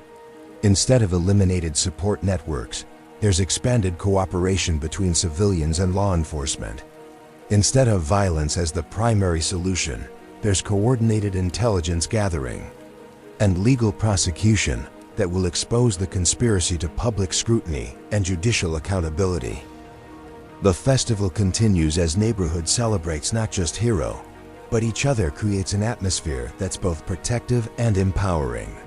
Tomorrow night's celebration will honor Thomas and Martha Wayne's memory, but it will also demonstrate the values they died defending. Community cooperation, mutual support, shared responsibility for collective safety, and the belief that ordinary people can create extraordinary change when they work together toward common goals. Alfred's voice, through the communication system, provides real-time updates that confirm the operation's success. Surveillance teams have identified 17 individuals conducting reconnaissance around the Memorial Plaza. Electronic intelligence suggests coordination between multiple criminal organizations. Most importantly, we're detecting communication patterns that will provide evidence of conspiracy leadership involvement. Commissioner Gordon's reports indicate that law enforcement coordination is proceeding smoothly. Federal agents are standing by to make arrests once we have sufficient evidence of criminal activity. Local prosecutors have been briefed on the scope of the conspiracy and are prepared to handle prosecutions at the highest levels. Media coordination will ensure that the conspiracy's exposure receives the attention necessary to prevent future operations. But it's the reports from community leaders that demonstrate the real success of tonight's approach. Crime Alley residents aren't just participating in security operations. They're taking ownership of their neighborhood's safety in ways that will continue long after tomorrow night's crisis is resolved. Mrs. Vasquez reports that elderly residents have organized communication networks that will allow them to report suspicious activities and coordinate emergency responses. Sarah Kim describes how parents and teachers have created child safety protocols that can be activated whenever threats to community safety are detected. Carlos Montenegro explains how local businesses have established emergency supply networks and secure meeting locations for ongoing community security coordination. Elderly woman from earlier hugs you with the warmth of someone welcoming family, and you realize that tonight has transformed your role from outside observer to community member. "Welcome home, dear," she says, her voice carrying gratitude and acceptance that makes your chest tight with emotions you're still learning to process. "We've been waiting for someone like you to help us protect what we've built here." The embrace is both personal and symbolic, representing acceptance from people who understand that protection isn't something that happens to them, but something they participate in creating. You're not just Batman's ally anymore. You're part of a community that's chosen to stand together against threats that individual responses couldn't handle. As fireworks light up the sky in what serves as both festival preparation and celebration of tonight's successful coordination, you realize that you're not just witnessing the hero's story anymore. You're living your own story as part of something larger and more meaningful than individual heroism. A year into your journey with Batman's family, Alfred leads you to the deepest part of the Batcave, where you'll witness the moment when young Bruce Wayne's greatest fear became his greatest strength. The cool limestone air fills your lungs as you descend deeper into passages that feel more ancient and sacred with every step, carrying you away from the technological marvels of the main cave into spaces that predate human civilization by millions of years. The echo of your breathing mingles with the distant sound of water dripping in vast underground chambers, creating a rhythm that seems to synchronize with your heartbeat as you move deeper into the earth beneath Wayne Manor. The familiar sensations of the upper cave give way to something more primal and transformative.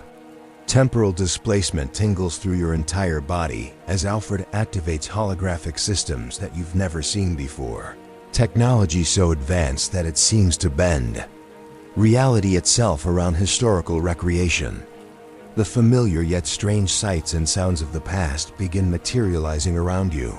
creating an environment where past and present coexist in ways that make your mind struggle to process what you're experiencing. Younger versions of people, begin appearing in the holographic recreation, looking at you with curiosity that suggests they can somehow perceive your presence despite the temporal barriers that should separate you from their reality. The weight of knowing future events while being powerless to change them settles into your bones like a burden that you'll carry for the rest of your life, because you're about to witness tragedy that shaped not just Bruce Wayne, but the entire trajectory of Gotham's future. Master Bruce requested that you experience this particular revelation in the place where it all began. Alfred explains as the holographic systems reach full activation, not just intellectually understanding his origin story, but emotionally experiencing the transformation that created Batman. Because what you're about to witness isn't just historical recreation. It's the spiritual foundation of everything we do. The cave around you shifts and changes as the holographic recreation establishes temporal anchors to specific moments in Bruce Wayne's childhood. Bats stirring in the darkness far above become visible and audible, their wings creating currents of air that you can feel against your skin. The natural acoustics of the cavern amplify every sound, every whisper, every heartbeat, creating an environment where you're simultaneously observer and participant in events that happened decades ago. Time travel through flashback to hero's origin period creates disorientation that's both fascinating and disturbing. You're watching events that changed the course of history, but you're watching them as if they're happening for the first time. Young Bruce Wayne appears in the holographic recreation as a child of 8, falling through darkness into a cave that will later become his sanctuary and command center, but which first served as the place where he confronted his deepest fears. Witnessing ordinary life before transformation reveals details about the Wayne family that no biography or news report ever captured. Thomas Wayne reading bedtime stories to young Bruce, his voice carrying warmth and patience that explains where Bruce learned to care so deeply about protecting others. Martha Wayne teaching Bruce about responsibility and compassion through small daily interactions that shaped his moral foundation years before tragedy tested that foundation. Meeting hero's family, friends, mentors in their prime provides context for understanding why Bruce Wayne became the kind of man who could dedicate his life to serving others. You see the dinner table conversations about social justice, the family visits to crime alley charity projects, the careful lessons about privilege and responsibility that prepared Bruce to use his resources for community benefit rather than personal pleasure. Understanding the circumstances that created a legend requires witnessing not just the dramatic moments of tragedy and transformation, but the quiet years of moral education that preceded them. Young Bruce learning about fairness from parents who practiced what they preached. Young Bruce seeing how wealth could be used to help people rather than just accumulate more wealth.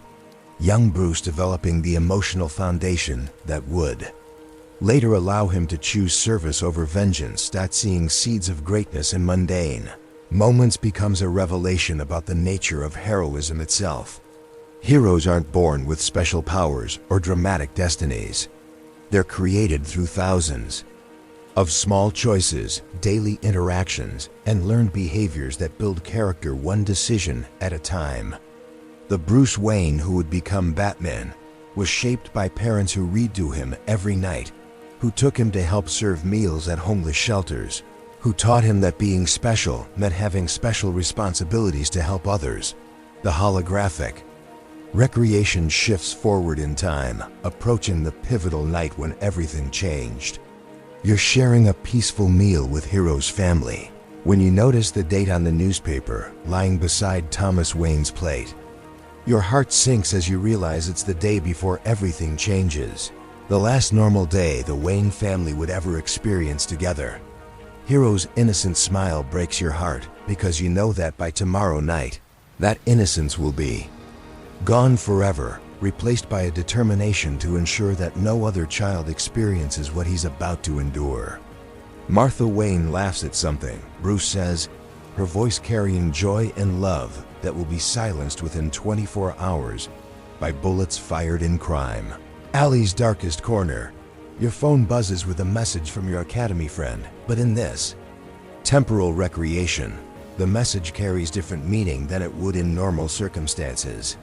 Remember, you're here to witness, not interfere, no matter what you see tomorrow. The reminder hits you like a physical blow, because you're about to watch people you've grown to care about face their darkest moment, and there's nothing you can do to prevent it. The weight of that knowledge, the helplessness of being forced to watch tragedy unfold without being able to intervene, teaches you something crucial about Batman's psychology.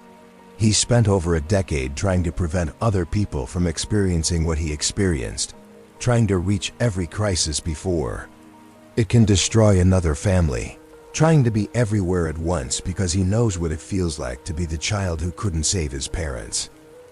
The holographic recreation continues through the night, showing you the Wayne family's final hours of happiness. Bruce playing with toys that he'll never touch again after tomorrow. Thomas and Martha making plans for the weekend that will never come. Alfred preparing breakfast for a family that will never eat together again. Every moment is precious and heartbreaking because you know it's all about to end. As the recreation approaches the moment of transformation, Alfred's expression grows more serious, carrying the weight of someone who lived through these events in real time and has been carrying their emotional impact for decades. Master Bruce doesn't know that I'm showing you this, Alfred admits quietly. But he asked me to help you understand why the mission matters more than personal safety, more than conventional happiness, more than anything else in his life. What you're about to witness is the moment when a child chose to transform his pain into purpose. The temporal reconstruction reaches the night of Thomas and Martha Wayne's murder, and you feel the weight of destiny settling around the holographic recreation like a storm that's been building for years. This is the moment when Bruce Wayne dies and Batman is born, when tragedy either destroys a child or transforms him into something that can protect others from experiencing similar destruction. But as the pivotal events begin to unfold, you notice something that makes your blood freeze with shock and recognition. There, in the shadows of the recreation, watching young Bruce Wayne face the worst night of his life, is a figure that shouldn't be there. Someone who was present during Bruce's childhood encounter with trauma and transformation. Someone whose presence has been hidden from history, but whose influence shaped everything that followed. The figure isn't a stranger. It's someone you recognize, someone whose role in Batman's origin story has been concealed for reasons that you're only beginning to understand. And suddenly, you realize that everything you thought you knew about how Batman was created, about who influenced his development, about the forces that shaped his mission, has been carefully edited to hide truths that could change everything. Your hands shake as you process the implications of what you're seeing, because this hidden figure in Batman's origin story represents knowledge that could fundamentally alter his understanding of his own mission and purpose. And you have to decide right now whether to preserve the historical narrative that Batman believes, or to reveal truths that might transform him into something entirely different. The moment of choice approaches, and you realize that you're not just witnessing history anymore. You're about to become part of it, for better or for worse. You stand at the crossroads of destiny, watching the exact moment when an ordinary person chooses to become extraordinary, and understanding the terrible price of heroism. The electricity crackling through the air during transformation isn't just from the holographic recreation systems. It's the actual spiritual energy of a moment when the universe itself shifted to accommodate the birth of something unprecedented. The sound of breaking glass as old life shatters echoes through the deep cave with a resonance that makes your bones vibrate, as if the limestone itself is responding to the magnitude of what's being recreated before your eyes. The metallic taste of fear mixed with determination coats your tongue as you witness 8-year-old Bruce Wayne's descent into the cavern, that will later become his sanctuary and command center. But this isn't the controlled descent that tourists might experience in a commercial cave system. This is a child falling through darkness, terror transforming into wonder as he discovers that the shadows he's always feared actually contain protection and purpose he never imagined possible.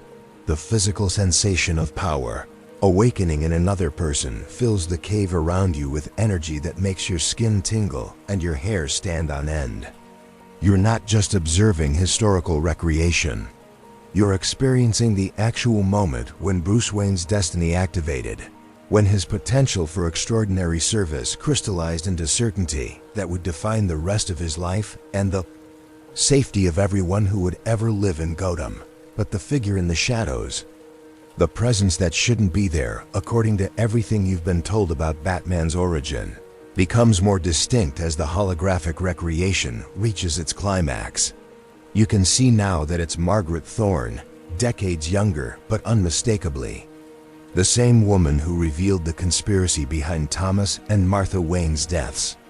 She's watching young Bruce with an expression that combines grief, determination, and something that looks like prophecy being fulfilled. Experiencing the origin story from unique perspective reveals layers of truth that have been carefully concealed.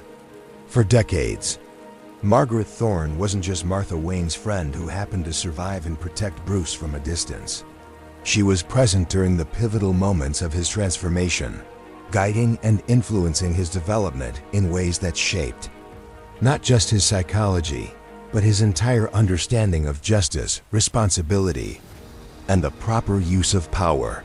Witnessing the moment of choice that creates a hero shows you that becoming Batman wasn't a spontaneous decision born from trauma and rage. It was the culmination of careful preparation, moral education, and spiritual guidance that began years before Thomas and Martha Wayne were killed.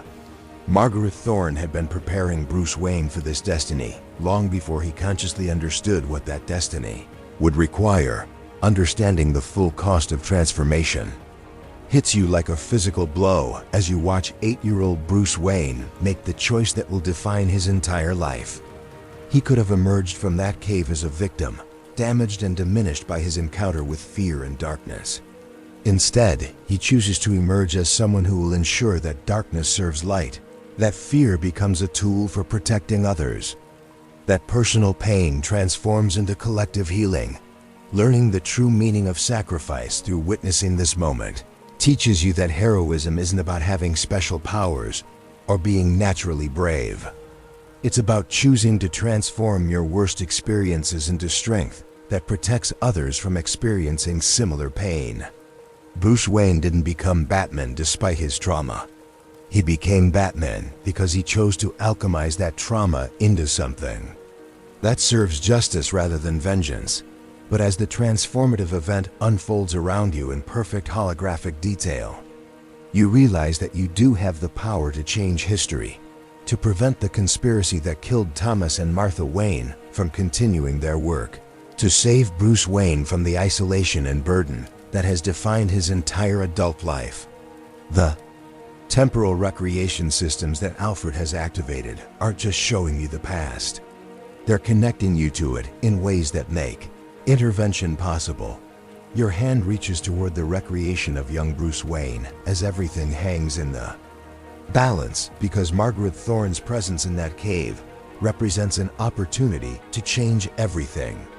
If you reveal her role in Bruce's development, if you expose the fact that his transformation was guided rather than spontaneous, if you show him that he's never been as alone as he believed, then perhaps he can find peace and healing that has been denied to him for decades.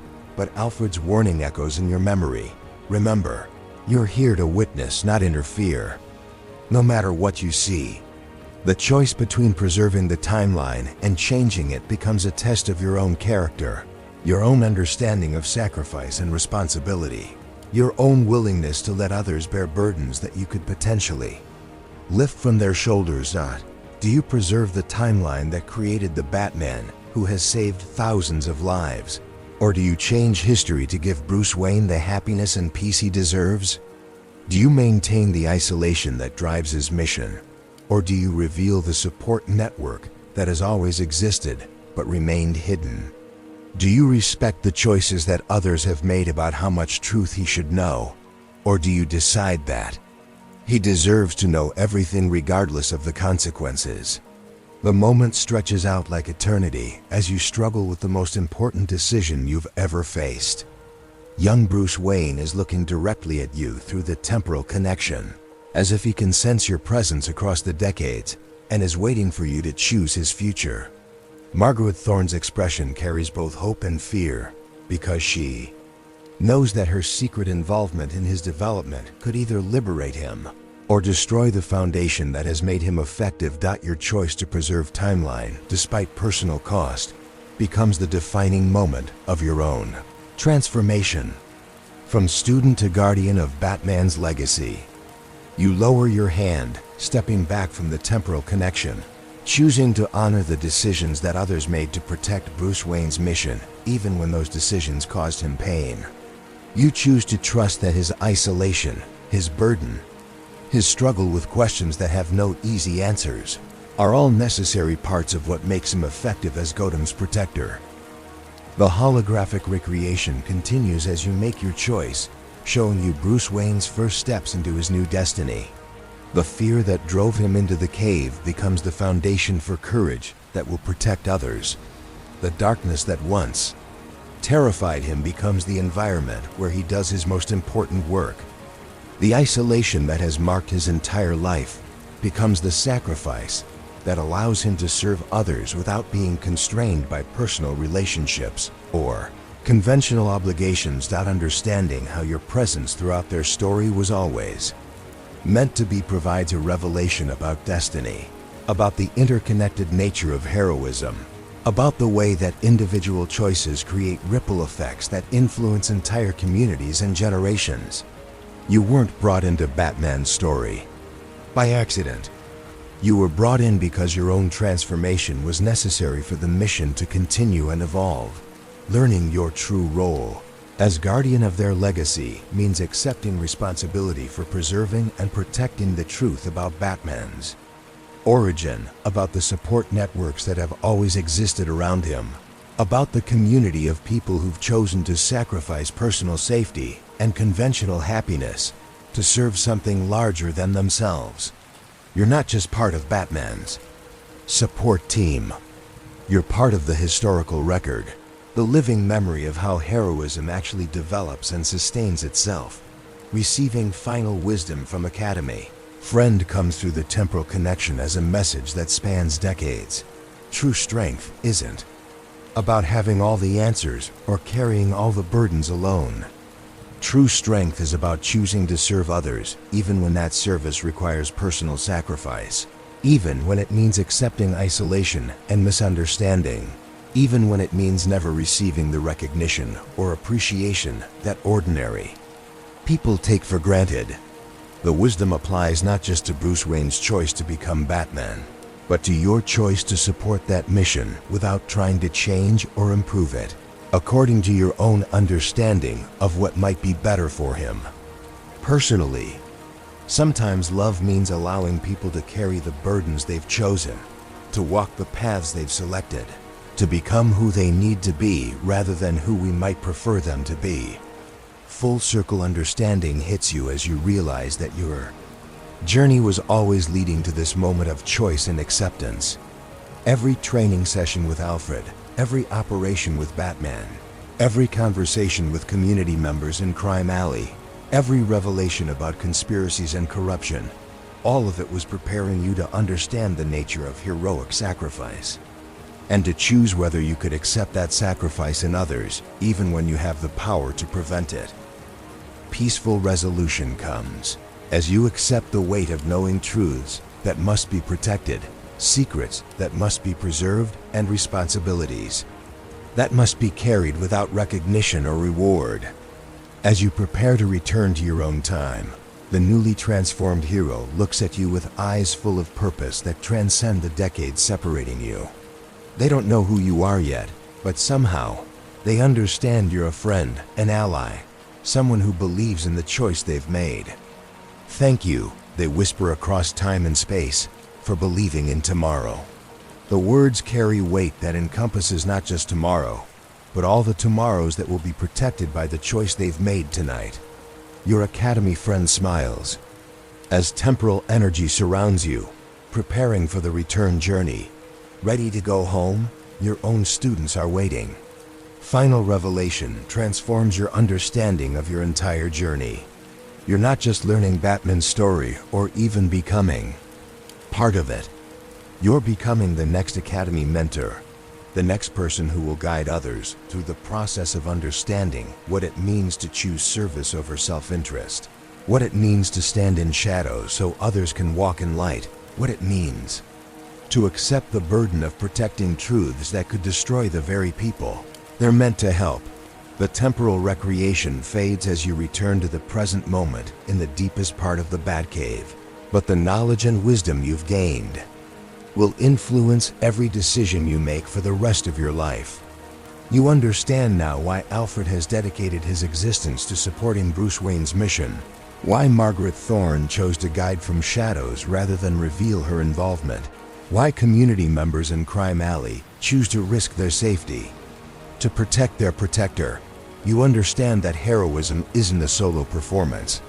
It's a collaborative effort that requires many people to make many different kinds of sacrifices, to accept many different kinds of burdens, to choose service in many different ways.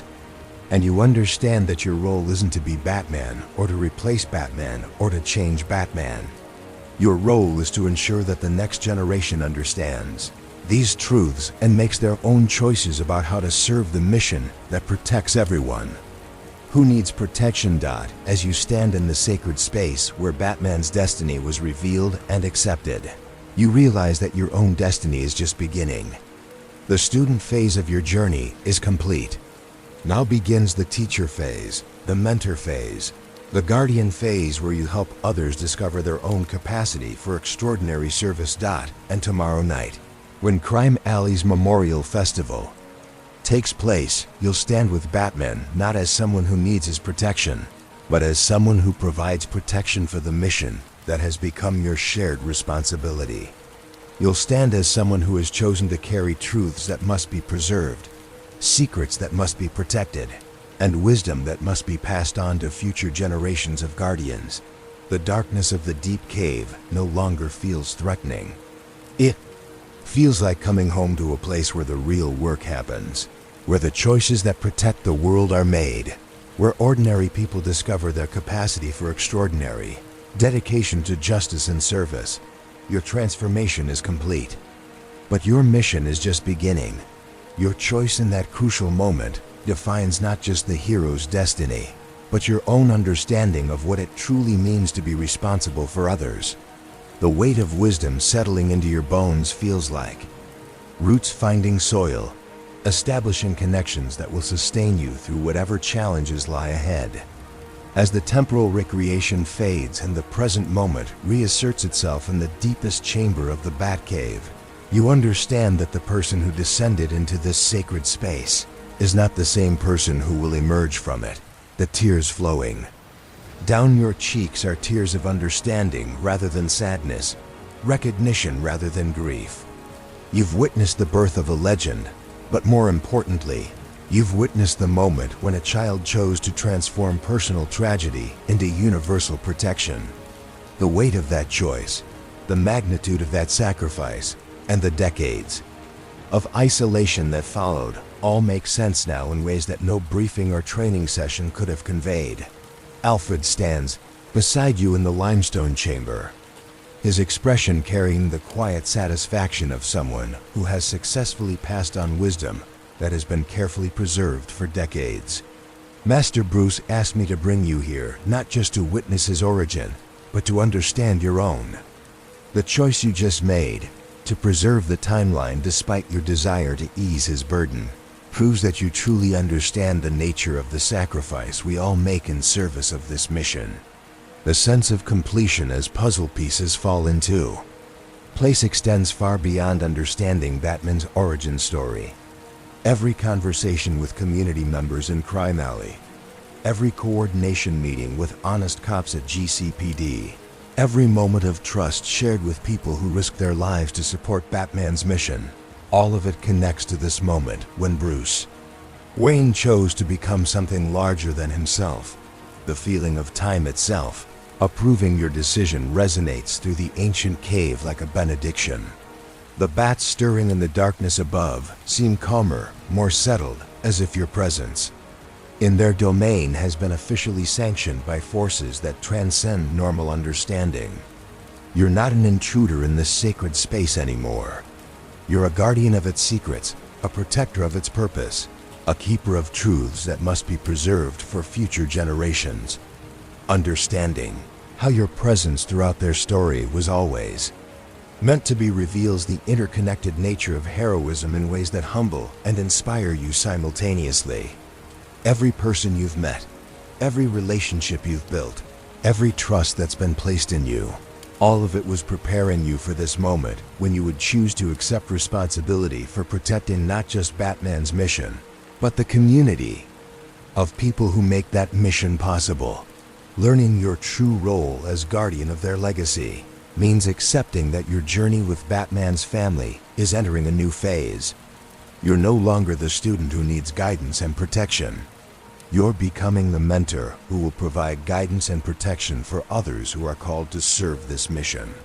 The academy friend who brought you into this world was once where you are now, facing the same choice between personal comfort and shared responsibility. The implications transform your understanding of everything that has happened since you first walked through Wayne Manor's gates.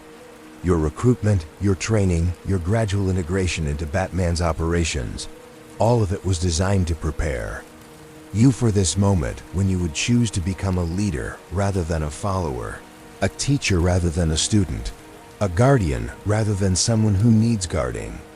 This chamber, Alfred continues, gesturing toward technology that seems to emerge from the cave walls themselves, is where new guardians learn to coordinate operations that span generations, where the wisdom accumulated over decades of protecting Gotham gets passed on to people who will carry that wisdom into the future.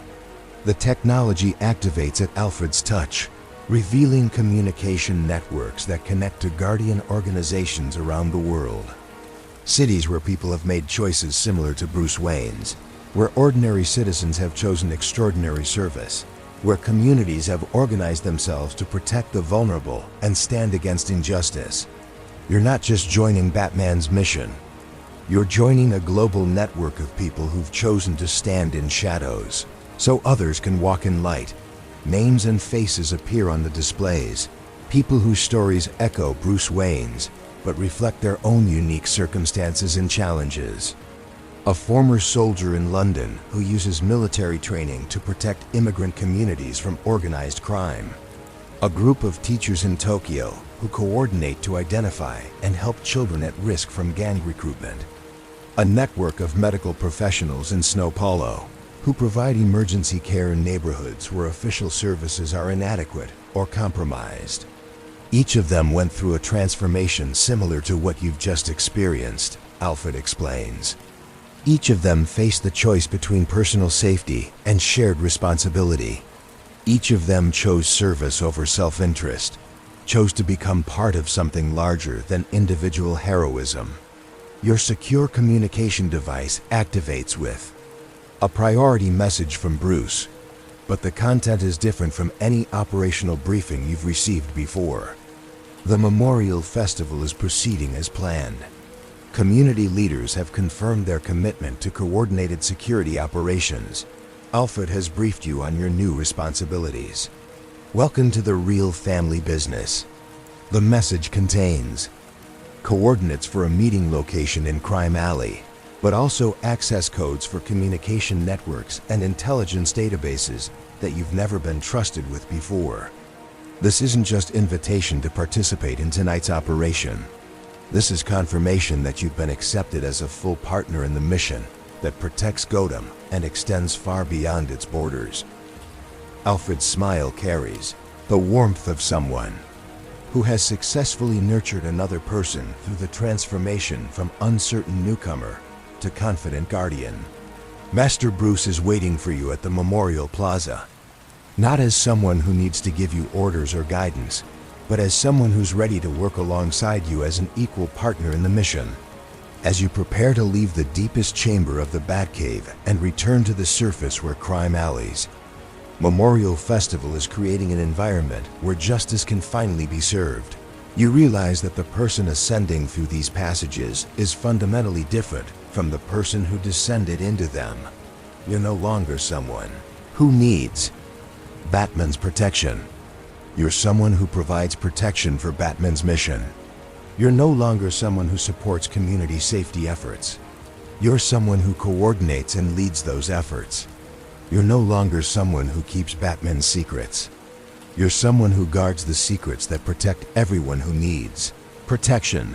The festival preparations visible through the cave's monitoring systems show hundreds of people working together to create an event that honors Thomas and Martha Wayne's memory while serving as the focal point for an operation that will expose and defeat the conspiracy responsible for their deaths.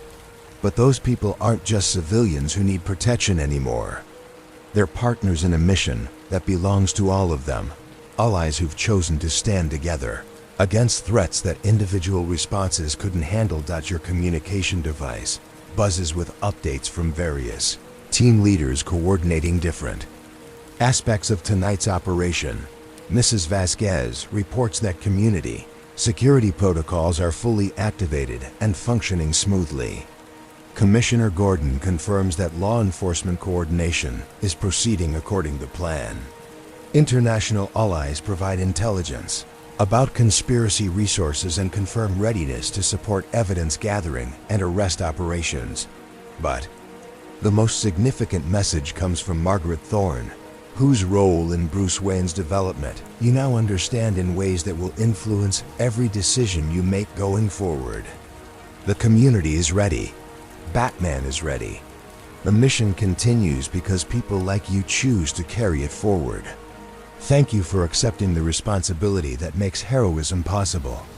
As you emerge from the Batcave into the night air of Gotham, the city looks different than it did when you descended into the depths hours ago. It's not just a place where Batman operates. It's a place where a network of guardians work together to protect people who can't protect themselves, where communities organize themselves to resist injustice, where ordinary people make extraordinary choices about service and sacrifice. The streets leading to Crime Alley carry sounds of preparation and anticipation, but also confidence and determination that comes from people who know they're not facing tonight's challenges alone.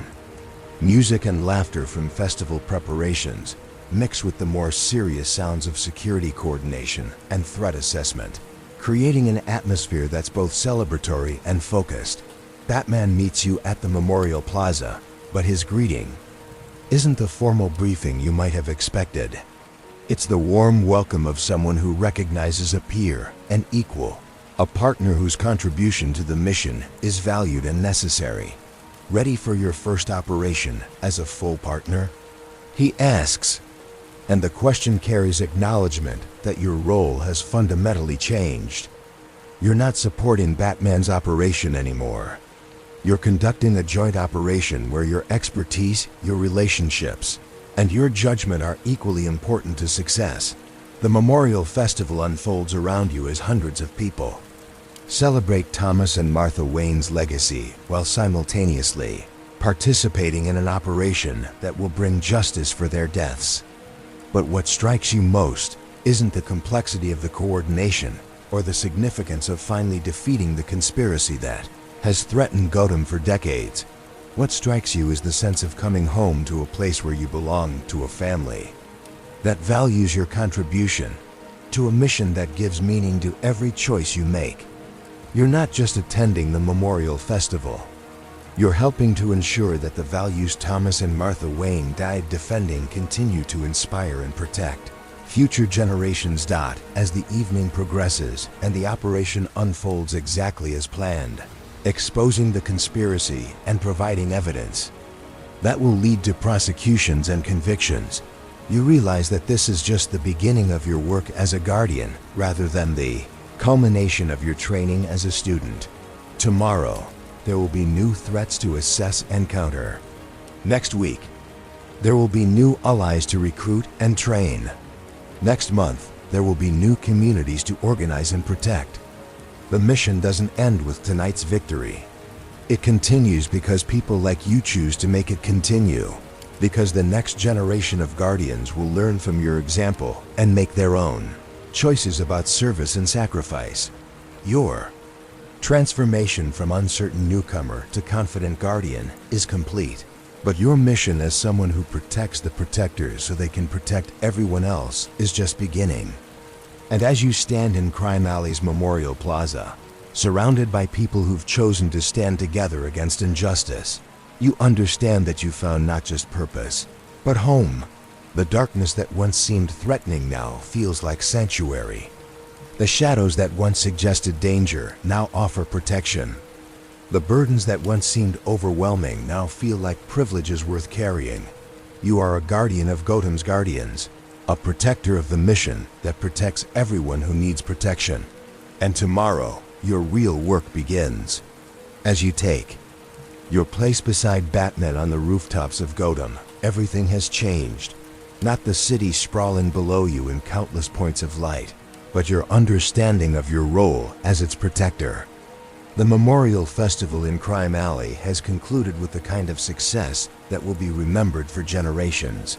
Not just because the conspiracy that killed Thomas and Martha Wayne has finally been exposed and defeated, but because an entire community stood together and proved that ordinary people can accomplish extraordinary things when they choose courage over comfort. The cool night air carries sounds of celebration mixed with satisfaction as festival attendees return to their homes, unaware that they've just participated in one of the most significant law enforcement operations in Gotham's history. Children who performed songs and dances in honor of the Wayne's memory will grow up in a city that's safer because their parents chose to stand with Batman rather than simply hoping that someone else would handle the dangerous work of protecting their community. From your position on the rooftop overlooking the Memorial Plaza, you can see the last of the cleanup crews working to restore the space to its usual peaceful state. But the relationships forged tonight, the networks of trust and cooperation that were tested under pressure and proven reliable, those will continue long after the decorations are stored away and the temporary stages are disassembled. Story thread. Resolution flows through your mind like a river reaching the ocean, connecting every experience from your first nervous day at Wayne Manor to this moment of quiet triumph overlooking the city you've sworn to protect. The Academy newcomer who discovered their destiny as a future mentor has become someone who will guide others through the same transformation you've experienced. The workplace mystery that revealed a network protecting all heroes has evolved into a career coordinating intelligence and resources for guardians around the world. The community guardian, who learned about the ripple effect of small acts of kindness, now understands that every choice to help others creates waves of positive change that extend far beyond what any individual can see or measure. The origin witness who came to understand the cycle of heroism has accepted responsibility for ensuring that cycle continues through future generations of people who choose service over self-interest. Character arc completion brings you full circle. From uncertain newcomer to equal partner in Gotham's protection. But the journey has taught you that completion is really just another beginning. Every skill you've learned, every relationship you've built, every truth you've been trusted with, all of it prepares you for the next phase of service that will define the rest of your life. Emotional payoff floods through you as you understand that heroism isn't about individual strength or special powers or dramatic gestures that get public recognition. Heroism is about inspiring others to be their best selves, about creating environments where ordinary people feel empowered to make extraordinary choices, about building communities that protect the vulnerable and stand against injustice. Personal growth reflection shows you the distance you've traveled from the person who first walked through Wayne Manor's gates. That person was searching for purpose, for belonging, for a way to matter in a world that often seems indifferent to individual effort. This person has found not just purpose, but a calling, not just belonging, but a family, not just a way to matter, but a way to help others discover their own capacity for meaningful contribution. Peaceful wisdom settles into your consciousness like sediment in still water, clarifying thoughts and emotions that have been turbulent throughout your transformation. Heroes aren't born with powers or special destinies. They're forged in the choice to stand between innocence and harm, to use whatever resources and abilities they possess in service of protection rather than domination, to accept the isolation and misunderstanding that comes with choosing the welfare of others over personal comfort. Batman stands beside you in comfortable silence, his cape moving gently in the night breeze, his presence no longer intimidating but reassuring. He's not the mysterious figure from news reports anymore.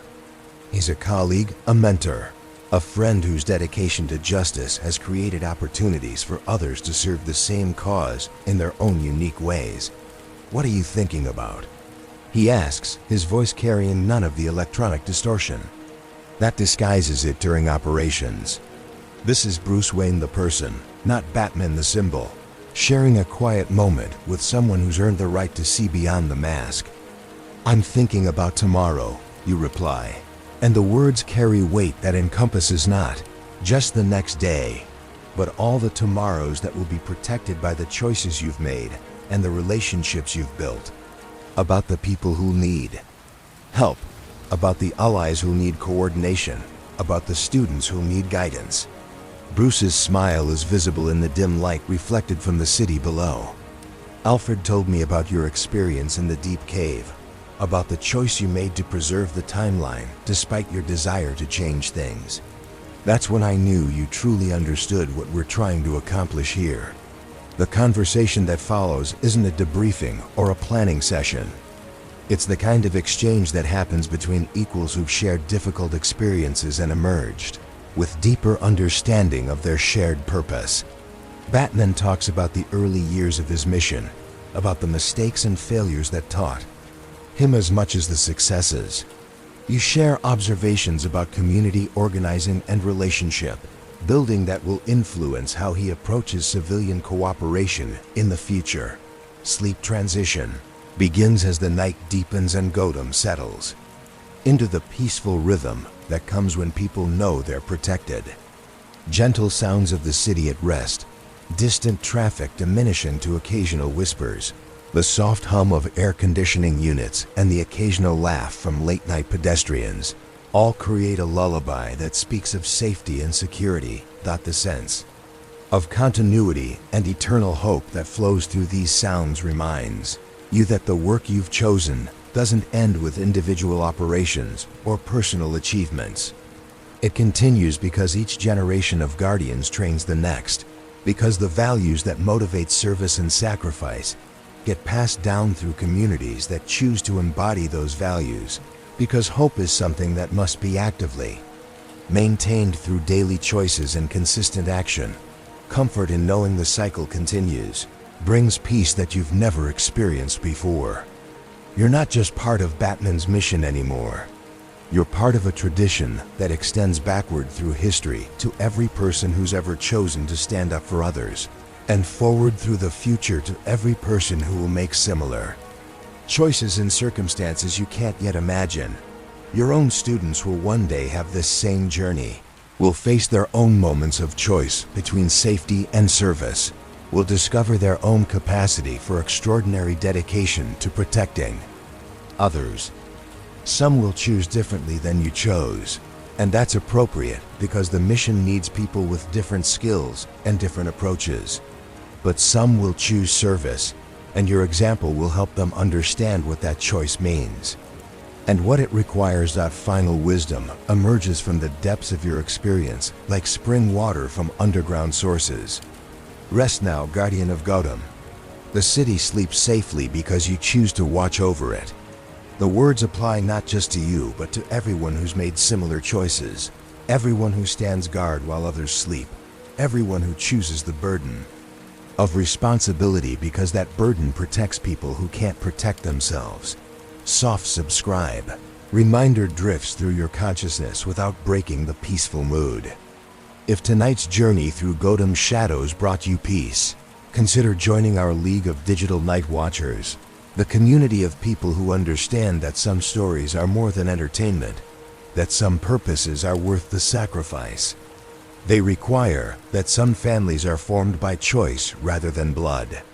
Ambient fade surrounds you with the sounds of peaceful Gotham night, distant traffic like a mechanical lullaby, gentle rain beginning to fall on clean streets, the whisper of capes in the wind as other guardians move through the darkness on their own missions of protection and service. These sounds will accompany your sleep and your dreams, reminding you even in unconsciousness that you're part of something larger and more important than individual achievement or personal happiness. Eternal promise that the watch continues echoes through the night air like a benediction. Somewhere in the city, someone is standing guard. Somewhere in the darkness, someone is choosing courage over comfort. Somewhere in the shadows, someone is ensuring that tomorrow will be safer than today, because they're willing to sacrifice tonight's rest for others' peace of mind. As you finally allow your eyes to close and let sleep claim you, the last conscious thought that crosses your mind is gratitude. Gratitude for the chance to serve something larger than yourself. Gratitude for the family that welcomed you and the community that accepted you. Gratitude for the opportunity to matter in ways that will echo through generations of people who haven't been born yet, but who will live safer lives because of choices you made. In Gotham's shadows, the darkness behind your closed eyelids isn't empty or frightening. It's full of possibility, of tomorrow's opportunities to help and protect and serve, of relationships that will deepen and strengthen through shared commitment to justice and community safety. The darkness is where guardians do their work, where the real protection happens, where ordinary people discover their capacity for extraordinary dedication to others' welfare. Rest comes easily now, deeper and more peaceful than any sleep you've ever experienced, because you're finally exactly where you belong, doing exactly what you were meant to do, surrounded by exactly the family you were meant to find. Tomorrow will bring new challenges and new opportunities, but tonight, Gotham sleeps safely because you and others like you choose to watch over it. The watch continues. The mission endures. The family grows. And in the morning, your real work begins again.